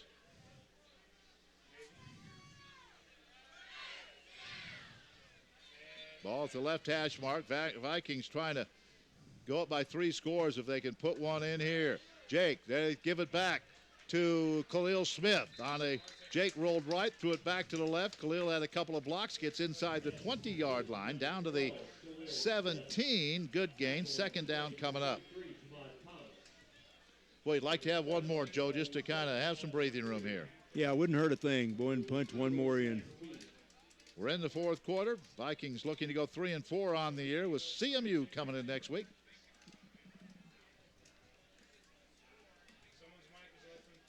$12:39 left to play in the game. Second down and about 3. And now another flag. Procedure is the call on the Vikings. That's about 4 or 5 of those here in the second half. And again, that's focus. Mo Anglin, it was on him. He's talking to Jake Bridges, but it is second down and about 8 now. We'll talk to the coach after the game. Second down at 8. For Bridges and the Vikings. Jake takes the snap. Throws over the middle. It is caught inside the 10, down to the 9, and that is going to be enough for a Viking first down. Khalil Smith. Yep, Khalil Smith. That's Khalil's second catch during this drive. It's a little slant pattern. He cut across the middle. He knew he was going to get hit after he caught the ball, but he held on and picked up the first down. First and goal, Viking. Oh, the Vikes leading 21-7. Would like to get their first touchdown of the second half. Eldon Taylor, the running back, in the pistol formation behind Jake Bridges. Bridges takes a look at the Viking sideline. 11:36 and counting to go on this one. Takes the snap. 3-step drop. Rolls to his left. Back to his right, and he is sandwiched by 1, 2, 3, 4 white jerseys. Yep, 4 different people in there, Al. They just like a jailbreak right there. It is second down and 14. Now second goal from the 14. Jake clapping his hands. Now there's a holding, a defensive holding penalty. Half the distance to the goal, so there's a big break. Yep, that helps the Viking. Both teams have had quite a few penalties here in the second half. So instead of second and goal from the 14, they move the ball to the 4-yard line. It's first down.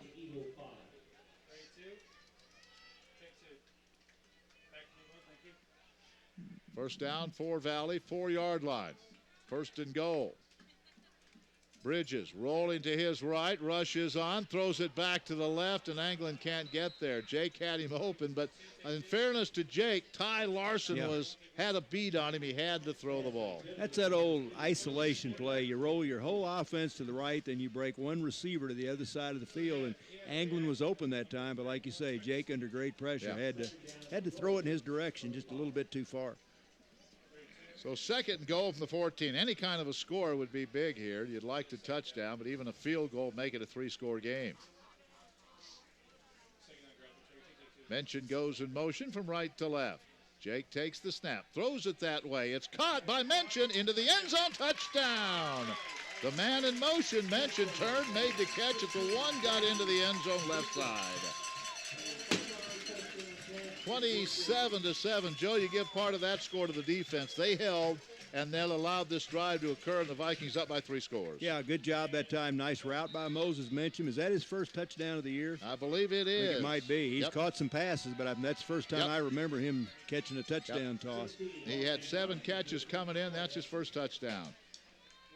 Collins holds. Kicked by Johnson on the way, and it is up and it is through. 28-7. Valley with a 21-point lead. We're coming back in a moment.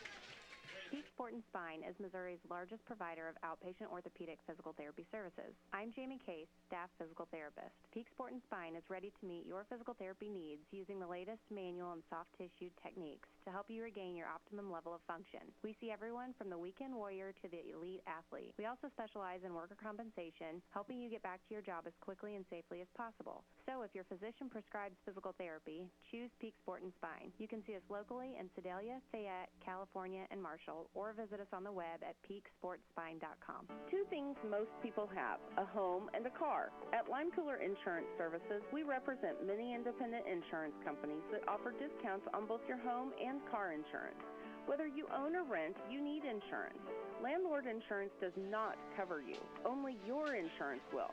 Plus, auto insurance is mandatory in Missouri, and we have many great companies that offer great rates. See us at Lime Cooler Insurance Services in Marshall for a free quote today, where it's our family taking care of your family. Well, that low line drive kick goes into the end zone, so the Eagles will start at the 25-yard line. Nice drive there, Joe, by the Vikings. Yeah, Ken, let's see. That was a 8-play drive. Went about 80 yards for a touchdown, culminating on that 14-yard pass from Bridges to Moses Mencham. So, yeah, good drive, and that will put things in control for the Vikings. They lead it now by 3 touchdowns, just under 11 minutes left to play in the game, and Dakota Collins is warming up in the bullpen. 48-14 Baker over Mid-American Nazarene. 41-28 Evangel over CMU, and William Penn over Culver Stockton 32-10 this afternoon. First down, 25-yard line for the Eagles, down by 3 scores now. They throw it deep. Oh, wide open, but overthrown to Theo Berry. He had the coverage beat by 5 or 6 yards. Kyle Brady was beaten, but it was overthrown. It's second down and 10. Yeah, I think that's maybe a blown coverage that time, because, boy, he was wide open heading down down the middle of the field, just overshot that time by Askin. So it'll be second down from the 25-yard line. The Eagles will have to take some shots here. Down by 21 points, fourth quarter. In fact, we're down to the 10:51 mark of the fourth quarter. Empty backfield. Askin, they throw that bubble screen, and the Vikings are able to get to it, but not before a nice gain. They were over there. Couple missed tackles, and they're going to be about 2 yards shy of the first down. It'll be third down and 2 for the Eagles. Tackle that time for the Vikings by sophomore linebacker Kenneth Wilson out of University City, Missouri. So big third down play. Third down and 2. As Askin keeps 2 backs in with him. Long count. Hands it off. First down and more all the way out to the 41-yard line. That's Raven Josiah carrying the football. First down at the 41 for the Eagles. Yeah, once again, nice job by that Avila offensive line, opening up some holes for the running game. And, Avila's moved the ball. The Viking defense is just, for most of the day, they've just stiffened when they've had to. So first down at the 40-yard line. 2 wide receivers stacked to the left side, 2 wide receivers to the right. And they keep it on the ground, not much there. And again, that is Josiah carrying the football. It'll be second down and 9. Looks like Carlton Kilgore and Mikai Burnley get off the bottom of the pile there. Gain of a couple of yards, second down and 8. Have to get to midfield for a first down. Do the Eagles. Askin looks to his right. He wants to throw it deep. He's got a receiver there and overthrows him. And that is Dungy. He was trying to catch up with that one. Now he hugs the goalpost.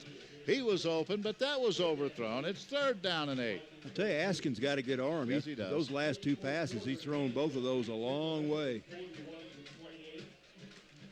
So 3rd down and 8 from the 42. Did I just hear he said Grandview beat Peru State? I think 13-0. Wow, there's a Low good scoring game there. game. Low scoring game there. 3rd down and 8 from the 42-yard line. 28-7, Valley with the lead. Askin steps up. He's in trouble. Throws. He completes it to Josiah. He'll have the 1st down at midfield. Now run out of bounds by Ross, but it is enough for a 1st down. Yeah, give Askin credit. He got away from a good rush that time. Then Josiah broke a tackle and picked up enough yardage for the 1st down. So good running that time by the quarterback from Avila and the receiver, and that is a 1st down inside of Viking territory. At the 48, the Eagles on the hurry up. Askin will wait the snap. He'll give it off to Josiah. Bounces to the outside again, and he is going to lose yardage. Guess who? Dedrick Allen again. Dedrick Allen made yet another tackle. They're going to give him the midfield, but that's a loss of 2. It's 2nd down and 12. And Dedrick he just literally wrestled Josiah to the ground that time. Really got him around the shoulder pads and brought him down. Well, the Eagles, that clock is moving, 8:30 to go. 2nd down from midfield. Back to throw is Askin. Rushes on, steps up. Now he dumps it off to Anthony on the outside. He gets back to the original line of scrimmage. Devontae Wright with a tackle. It's 3rd and 10. Yeah, and once again, Allen putting pressure on Askin. He had to throw that ball, I think, a little bit quicker than he wanted to, but good tackle on the far side by Wright. So big 3rd down play coming up, 3rd and a bunch, 3rd and 9 right now. We're under 8 minutes to go in the game. Vikings on top, 28-7. Trying to win their 2nd game in a row and move to 3 and 4. So Valley in good shape here if they can stop him here. 3rd down, and here's Askin. Throws it down the sideline. The receiver stopped and came back to the ball, and the pass went down the sideline all the way to the 20-yard line. So it's 4th down, and Askin will stay on the field. I think maybe they're trying to throw that with somebody up on the balcony at the Malcolm Center over there. They were closer than any receiver that time. So it'll be 4th down and 9 from the Viking 47-yard line. We'll have a visit with the coach after the contest down on the field. 4th down, empty backfield for Askin. Low snap, he picks it up, rolls to his right, hit as he throws it, and overthrows Theo Berry. Campbell hit him just as he threw the ball, and it was overthrown to Berry, who again had a couple of steps, but the Vikings take over on downs. Yeah, Campbell was there. Also good rush by big defensive lineman Jarrett Harrison. So good pressure by the Viking defense once again. And Ken, I think probably the best game the defense has played all year. Yeah, Dakota Collins will come in, I am sure, to quarterback this team now. Jake was in the huddle, but he's coming back to the bench. So Collins will be in. 17 out of 31 coming into this game. He's thrown a couple of touchdowns. Last couple games, he's assumed the role of the closer, hasn't he? Yes, he has, and he is a baseball pitcher as well for Valley. 7:27 to go. Vikings with the ball. Dakota pitches to Taylor. Running the sweep to the right side. Gets to midfield. Uses that speed and is pushed out of bounds at the Avila 43-yard line. Pushed out by Holmes. He shoved him forward. Gave him about 3 more yards. Yeah, we'll take that. I tell you, Elton Taylor, though, is looking better. He's getting, of course, he's just a freshman, but he's getting more and more confidence every time he plays, and he's going to be a good one. Ball at the Eagle 42-yard line, 1st down. Elton out of Mesquite, Texas. 1st down. Into the pistol. Collins will wait the snap. He'll give it off to running to the left side this time and trying to turn the corner. And a good run by Taylor that way. He gets inside the 40, down to the 38. Pretty nifty little stop-and-go move that time by the freshman, and he got to the outside and run him out of bounds over on that far sideline. That's going to be a gain, I think, of about 5 yards, I'm guessing. CMU here next week. We'll be on the air at 1 on KMMO, also moval.edu. And then we hit the road to Springfield, back home to Baker, and to Olathe, Mid-America, and that's it for another season. Give him 3 on the play. They bumped him out quicker than I thought they did. Second down, 39-yard line. That clock certainly is the Vikings' ally here. They want to go to 3 and 4 in good shape. Collins throws, gets it to Mention, breaks the tackles at 30, makes the move at the 20, sidesteps the defenders at 10, and has his second touchdown of the afternoon, Moses Mention. And the Vikings go up 34-7. Nice run. Yeah, it was. Nice run after the catch. That's a 39-yard touchdown pass from Collins, and so Mention gets his second touchdown pass of the game, his second of the season, and for the second week in a row, the closer, Dakota Collins, throws a touchdown pass. His third touchdown pass of the season, and the Vikes are up 34-7. Mention with a couple of touchdowns. Well, if he was a senior, he'd probably be a candidate for the Chitwood Award. Yeah, he would. Johnson will attempt the extra point. It's on the way, and this one is good. Inside the left upright. 35-7. The Vikes have put this one away. We're back with a kickoff in 30 seconds. Elite. It means the best. It means the highest level. Red Cross Pharmacy's Elite Care is just that, the highest level of prescription service. It means your prescriptions are all filled once a month, automatically, without you ever having to call for refills. It means you're notified when your prescriptions are ready. You get all this and more without lifting a finger. You deserve this kind of care. Simplify your life with Elite Care. Visit Red Cross Pharmacy to learn more about this free service. Red Cross Pharmacy has no affiliation with the American Red Cross. By the way, the soccer teams were supposed to be in Des Moines today to take on Grandview. The men's team is ranked number 2, but because of all the thunderstorms in Iowa and lightning and bad thunderstorms, they postponed those games, so neither team made the trip to Des Moines today. Those games have been postponed. Johnson to kick it off. Vikes up 35-7, and this one will be returned. I think it's grabbed by Moore. Moore up the right side, breaks one tackle, spin move, hit hard on the sideline. Whoa, did he take a shot. And it'll be first down for the Eagles at about their own 23-yard line. Yeah, another good play by the Viking special teams. They get down there quickly and pin Avila back fairly deep, right around, like you said, they're going to mark it right around, just outside the 20, about the 21-yard line. Vikings have had a good game defensively, giving up just the one touchdown. Clock will move with stopped at 6:22, 35-7. Avila will fall to 2 and 5. The Vikings will be tied with Baker and Evangel atop the South. That sounds good, doesn't it? Yep. First down for Askin as he looks to his right, throws it that way, has a receiver open who breaks a tackle. That's Dungy. Races up the sideline, gets all the way to the Viking 40-yard line before Trout finally pulls him down, but it's first down for the Eagles at the Viking 40. Yeah, Joseph Trout did a good job. He caught him from behind and really made up some ground, or else that would have been a touchdown. So nice play by Trout, who is a senior out of Manteca, California. Here's the first down play from the Viking 40-yard line. Now Askin will take a look over at the sideline. Anthony in the backfield with him. They've lined up in the shotgun formation. He'll take the snap, will Askin. Now he steps up in the pocket, throws it deep, receiver there, overthrown, and that's Dungy. He again had a step on Ross, but it was overthrown at 2nd and 10. You know, that's about 3 times that their receivers have had pretty good coverage, but they've had a step or two, but just overthrown that time by the quarterback, and he's got a good arm, Askin, but just a little bit too much mustard on that one. So second down coming up. That does stop the clock with 5:40 to go. Game should be over within a 3-hour window, and that's not bad.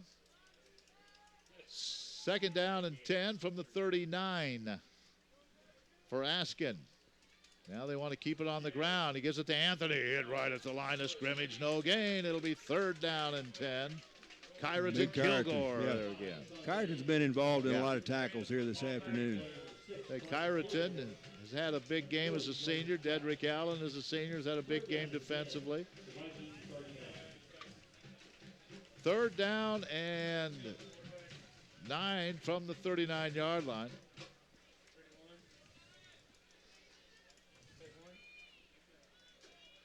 Third down from the 39-yard line. This is 4-down territory, of course.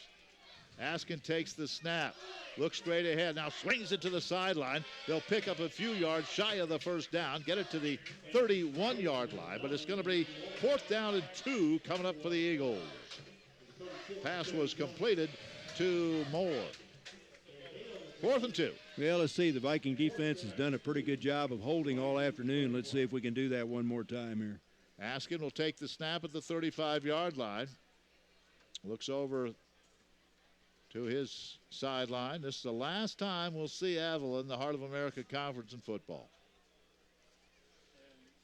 Here's a quick pass out, and it is caught for a first down by Moore. Nice tackle by Trey Johnson, but you're right. That only needed a yard. It's a quick pass out to Moore, makes the catch. Johnson with a tackle, but it's enough for a first down. Clock will move again once they set the change. 35-7 Vikings. The Vikes will go to 3-4 on the year. And again, Central Methodist here next Saturday afternoon. I think that's a 1:30 kickoff. 1:30 kick. First down for the Eagles. Vikings showing some blitz. Here's the throw. Receiver's open, makes a nice catch, and that is Barry fighting for the goal line. He reaches that ball to inside the pylon. Touchdown, Eagles. Theo Barry's 3rd touchdown of the year. Nice drive by the Eagles. A little too late, but still a nice drive and a nice catch, a nice run after the catch. King tried to make the tackle along with Desimone, but Barry was able to stretch that left arm inside the pylon. 35-13. Extra point by Neely on the way. Trying to make it 35-14. Ball down, kicked by Neely's on the way, and he line drives that one through. 35-14. Vikes with the lead. We'll be back with the kickoff in a moment. You wouldn't have to clean your gutters if you had no-clog gutters from CMB Gutter Solutions and Vinyl Siding. Have them install no-clog gutters that come with a lifetime guarantee that the gutters will never clog or fall off. They also offer expert installation of vinyl siding made by Mastic, an American-made vinyl siding that comes with a double lifetime guarantee. CMB Gutter Solutions and Vinyl Siding in Sedalia. Call them toll-free at 877-827-9071 for a free estimate today. Get paid for your performance. Be part of Weber Seed. Wheat growers across the country rely on AgriMax wheat for exceptional yields, quality, and dependability. Backed by powerful research, testing, and localized production, wheat growers enjoy the industry-leading performance of AgriMax wheat varieties on their farm. Join forces with Weber Seeds in Marshall and AgriMax wheat to meet your goals this season. Call Weber Seeds and find out more about AgriMax. Grow the best with us, Weber Seed. They attempt a little pooch kick, but it goes out of bounds on the Avila sideline. So the Vikings will have the ball in great field position here as the Eagles try a little pooch kick on the right side, but it goes out of bounds. Yeah, down to 4:22 left in the game, so Vikings will have probably some other players in there. Dakota Collins has checked in again at quarterback. He threw a touchdown pass to Moses Mention during that last series, so let's see what the Vikings can do here. And coming in at running back for the first time today is Dre Kelly out of St. Louis. Dre kind of dinged up a couple of weeks ago, but he's out there now, and he's lined up in the pistol behind Dakota Collins. The ball at the Viking 47-yard line, first down. Here is Kelly looking for a room to run, and there was none there.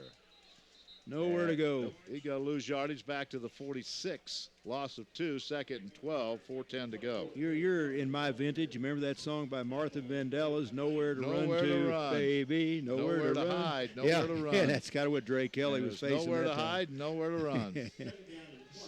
He lost 2 on the play. 2nd down and 12.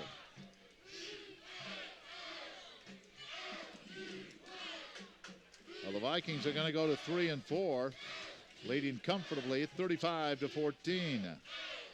Collins hands it off to Kelly. He's going to lose more yardage. Wow. Back to the 40. So it's going to be 3rd down and 17. Trey says, Coach, get me out of here. What am I doing out here? Wow. Well, not his fault. There were people in his There's lap just no way as to soon, go. as soon as he got the ball. Yeah. The line of scrimmage there, the last 2 plays, completely dominated by the Eagles. Yeah, he took that ball trying to go left, and Zeph Louis was the first one there, and he doesn't know where to go. So Collins now, empty backfield, will throw the football on 3rd down and long. Rolls to his right, throws it that way, complete to Stenard. That may be Dorian's first catch of the day, or second.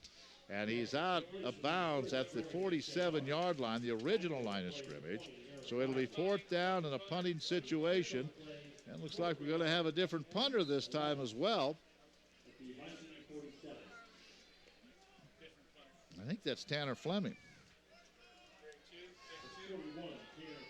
So Fleming back to punt it away. Back deep for the Eagles to receive it is Malik Dungy. So Higgins did a nice job while he was in there. Here's a punt off the side of the foot. Let's see if it gets a good Viking roll. It does. Inside the 30, inside the 20, and that'll be down at the 15-yard line. So not a bad job by Fleming, and that's where the Eagles will take over. 1st down. Late in this one, we're down to 2:20 to go. Joe, I thought the defense played pretty well in the second half. Well, you mentioned at the top of the broadcast they had a little bit different alignment out there today. A 3-3-5. Yep. And they had some guys dinged up, so went to a little bit of a different formation, and it seemed to pay big dividend.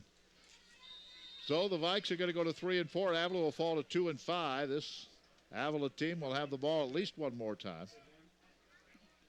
They scored the last time they had it. Ball's at the 16-yard line. 1st down. Askin waits for the snap, now sends a man in motion. Takes it, drops back inside the 10, rushes on, swings it out. Good catch is made by Dungy, and he gets out to the 20-yard line. He was the man in motion, just stopped, and as the pressure came to Askin, he threw it out there, and Dungy picks up a couple of yards. It'll be 2nd down and about 8, and the clock moving, 2 minutes to go. Nice open field tackle that time by Jad Chitney for the Vikings, the junior out of Las Vegas. It looks like maybe an Avila player shaking up on the field as we're under 2 minutes to go in the game. Yep, there is an injured player over there, so we'll step aside for a quick 30 seconds. 1:56 to go. Vikings going to win it up 35-14. We're back in 30 seconds. One undeniable truth is that agriculture will always change. MFA is more than 100 years old, and we've seen a lot of changes over the years. But some things don't change, like MFA's commitment to its farmer owners and their communities. MFA does business where you live. Our employees are part of your community, and we know that for us to succeed, you need success first. Count on MFA, your Missouri-based cooperative, for the input, service, and expertise you need to farm.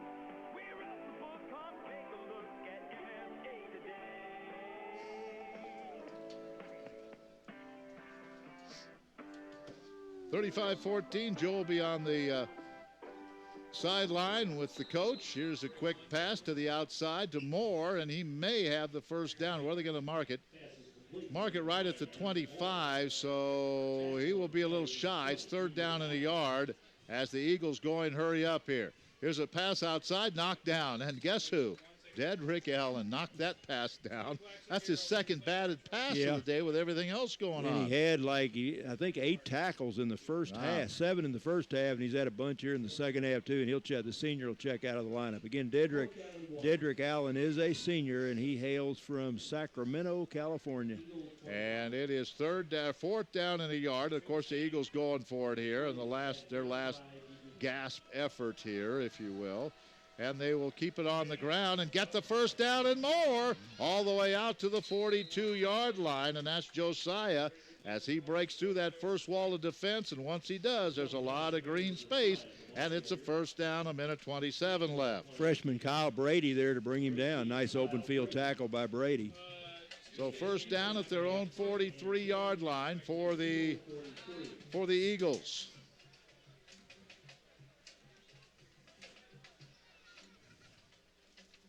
As Askin will take the snap with an empty backfield, 4 receivers off to the left. He looks that way, throws. It's caught by Moore. Moore all the way down to the Viking 30-yard line. It's first down. So the Eagles, they're not going to win this game, but they want another touchdown. Yeah, I'd like to see the Vikes keep them out of the end zone if we can. We're down under a minute now, so let's see if we can hold them out. They've got the ball 1st and 10 at the 30. They're moving that ball. They scored the last time they had it. Josiah in the backfield. Clock is moving, 48 seconds. Askin looks right, throws. It is caught by Moore. Moore stays in bounds. Now he gets out inside the 20 down to the 18-yard line. Running him out of bounds was Taylor Palade, but here come the Eagles. They're going to try to make this score a little closer. Vikes had a 35-7 lead, so they've been in control throughout the quarter, but the Eagles trying to get at least one more here. 4 wide receivers off to the right side. As Askin will wait for the snap. He gets it, and he looks, and the pass is caught on a knee down at the 13-yard line by Ike Adiggu, his first catch. And a timeout taken by Avila. 32 seconds to go. They're trying to get into the end zone one more time, Joe. Yeah, why not? You know, I mean, that give them a moral victory, and they not sure who they play next week. I know it won't be Central Methodist. Yeah, the Vikings take on CMU next week. At 1:30, we'll be on the air at 1 o'clock. But the Eagles trying to put one more on the board here. Rodeo teams at Murray State this weekend. Again, both soccer games were postponed because of thunderstorm conditions in Des Moines, so they didn't even have the teams go up today. Tonight at 7, the alumni duel at the Burns Center. Men's alumni duel, men's wrestling at the Burns Center at 7 o'clock. That should be fun. And the nationally ranked volleyball team's next action will be at Benedictine Tuesday. Our next action on Movell.edu will be Wednesday. Mid-American Nazarene here for soccer. Both men and women will have the doubleheader for you on Movell.edu.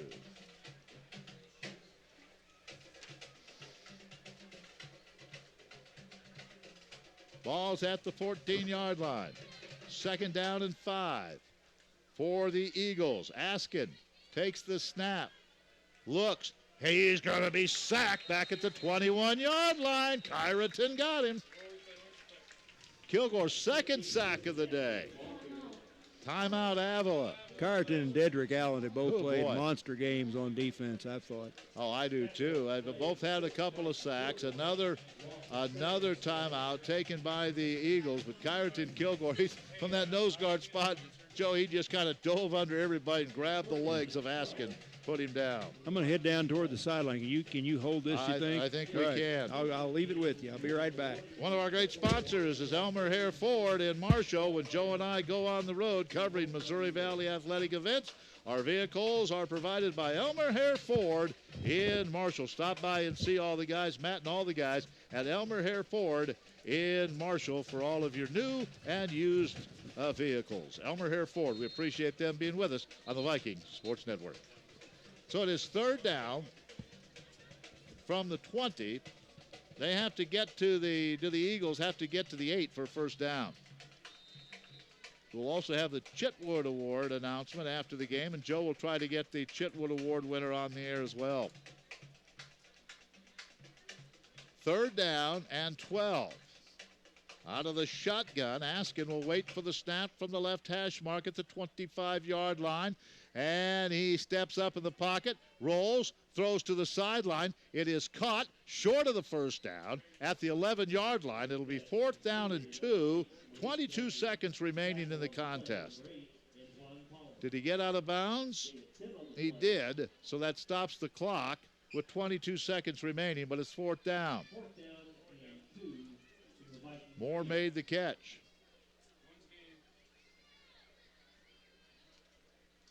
Fourth down and 2. Vikings are up 35-14. Askin throws. It is caught and dropped. It would have been a touchdown. Theo Berry had it at the 5. He would have got into the end zone, and he dropped it, and he holds both hands to the face of his helmet. he knew he had a touchdown. Vikes will take over. They'll win it 35-14 because all they need to do is snap it one more time, and they'll be a W. So Vikes are going to win their second in a row. A nice homecoming win. And they'll wait CMU next week. And they'll be 1-0 in South Play. So into the victory formation go the Vikings. Collins will take a snap, drop to a knee, and I don't believe Avila will stop the clock. They will not, and that will do it. The Vikings win their homecoming game 35-14. We'll start the post-game show in 1 minute. On the lot with Matt Harrod, I'm here for you. And Matt, it's fall, and that's the prices you're doing. They're falling. Well, Pete, right now it is. It's all about selection of price. Selection, whether you're looking for a four-door car, an SUV, CUV, F-150, or a diesel truck, we've got them right now. How about price? Vehicles starting under $3,000 are on the lot right now at Elmer Hare Ford. See me, Matt Hare, Dwayne Lewis, Greg Anderson, or Ryan Woodson, or visit us at elmerhareford.com. For years, ConAgra of Marshall has been committed to putting quality food on your table. As local producers of kids' cuisine, cafe steamers, banquet frozen dinners, and banquet pot pies, they focus on making food that does more than satisfy your hunger. Nutritious food that is healthy, easy, and fast. At ConAgra Foods, they're dedicated to helping create stronger communities and a better planet, and they strive every day to give back to the communities they serve. ConAgra Foods, serving American homes everywhere and a great place to work.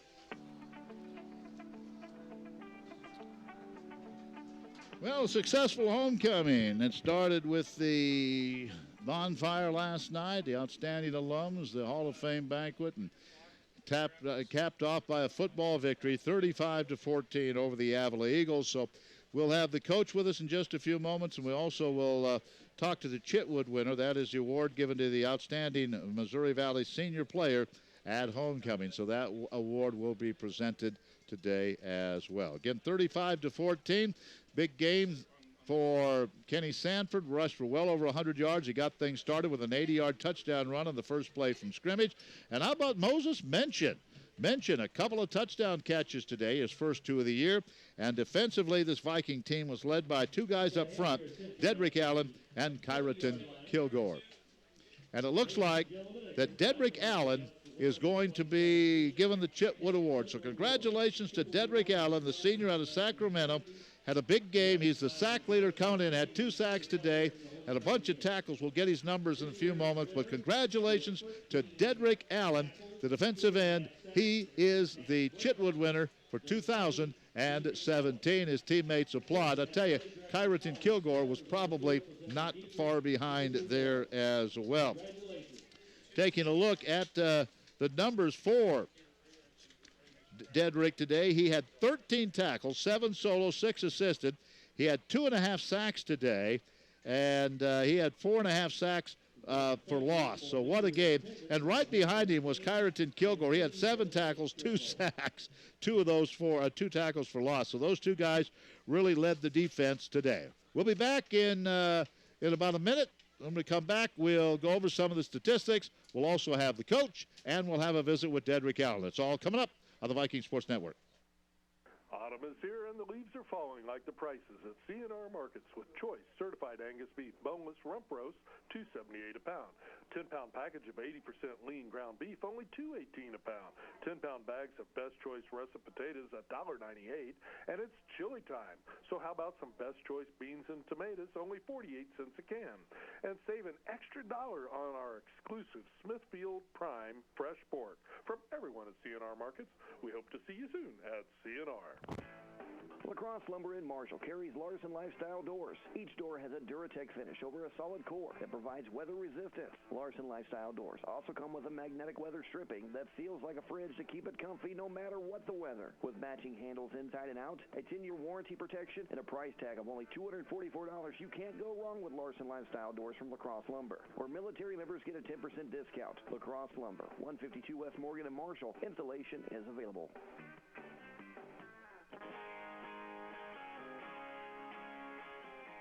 Well, the Vikings win it today by the score of 35-14. Let's take a look at some of the numbers for you. The Vikings had 449 yards of offense, but how about Avila, 432 yards of offense? So those are a couple of big numbers. Let's take one more break. When we come back, we'll talk it over with the coach.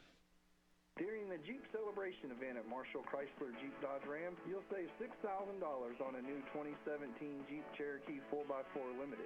Stock number 17051, MSRP $34,729. Marshall Chrysler's price $27,729. That's $6,000 off. Stop in today, and remember, the Marshall Chrysler family cares. We're the dealer after the sale. Hi, I'm Cliff Harris. I want you to be another happy customer.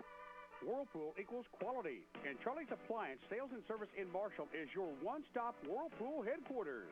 Need a refrigerator? At Charlie's Appliance Sales and Service, you'll find unbeatable prices on top and bottom mount freezers, with or without ice makers and water. Plenty of side-by-sides to choose from, and even French door-style refrigerators. A variety of colors are available, including sleek stainless steel. Deliveries available, as is financing with approved credit. Charlie's Sales and Service at 450 West Boyd in Marshall, your Whirlpool headquarters.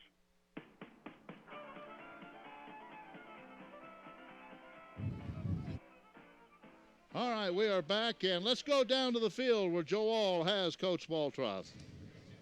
Okay, chatting now with Valley head coach Paul Troth. Coach, your first Southern Division game. You're 1-0. Nice win today.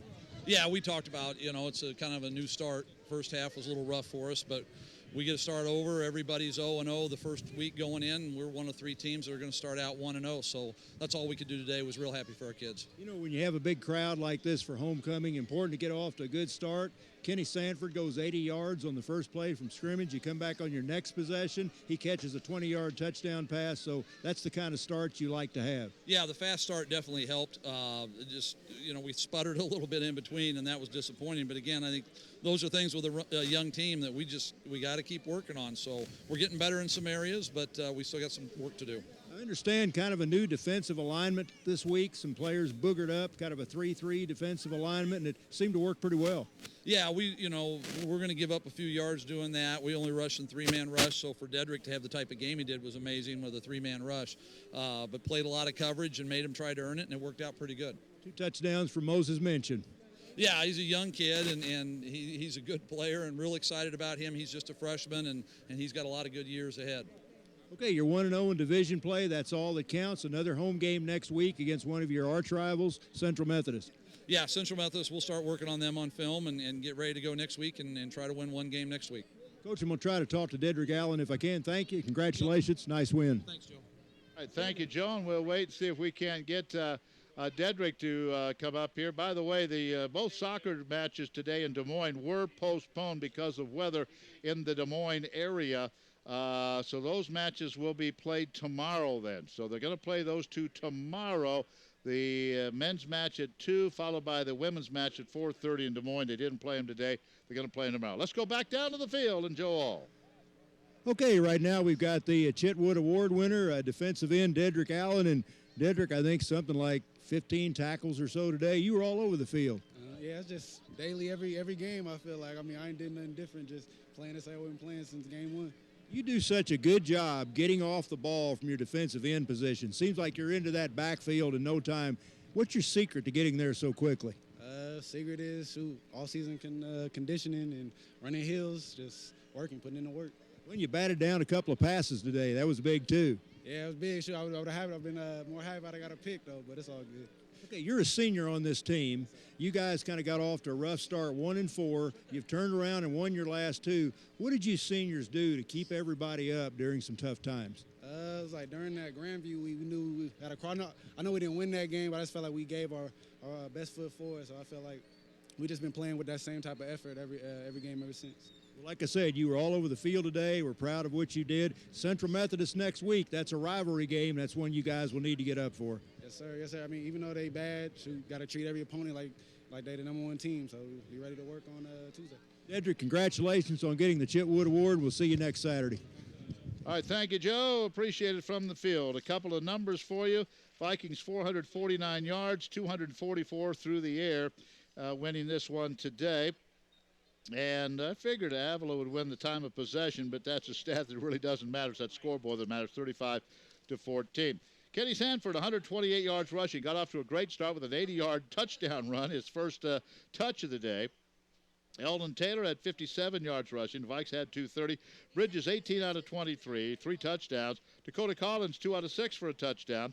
On the other hand, Tristan Askin was 27 out of 43 for 319 yards.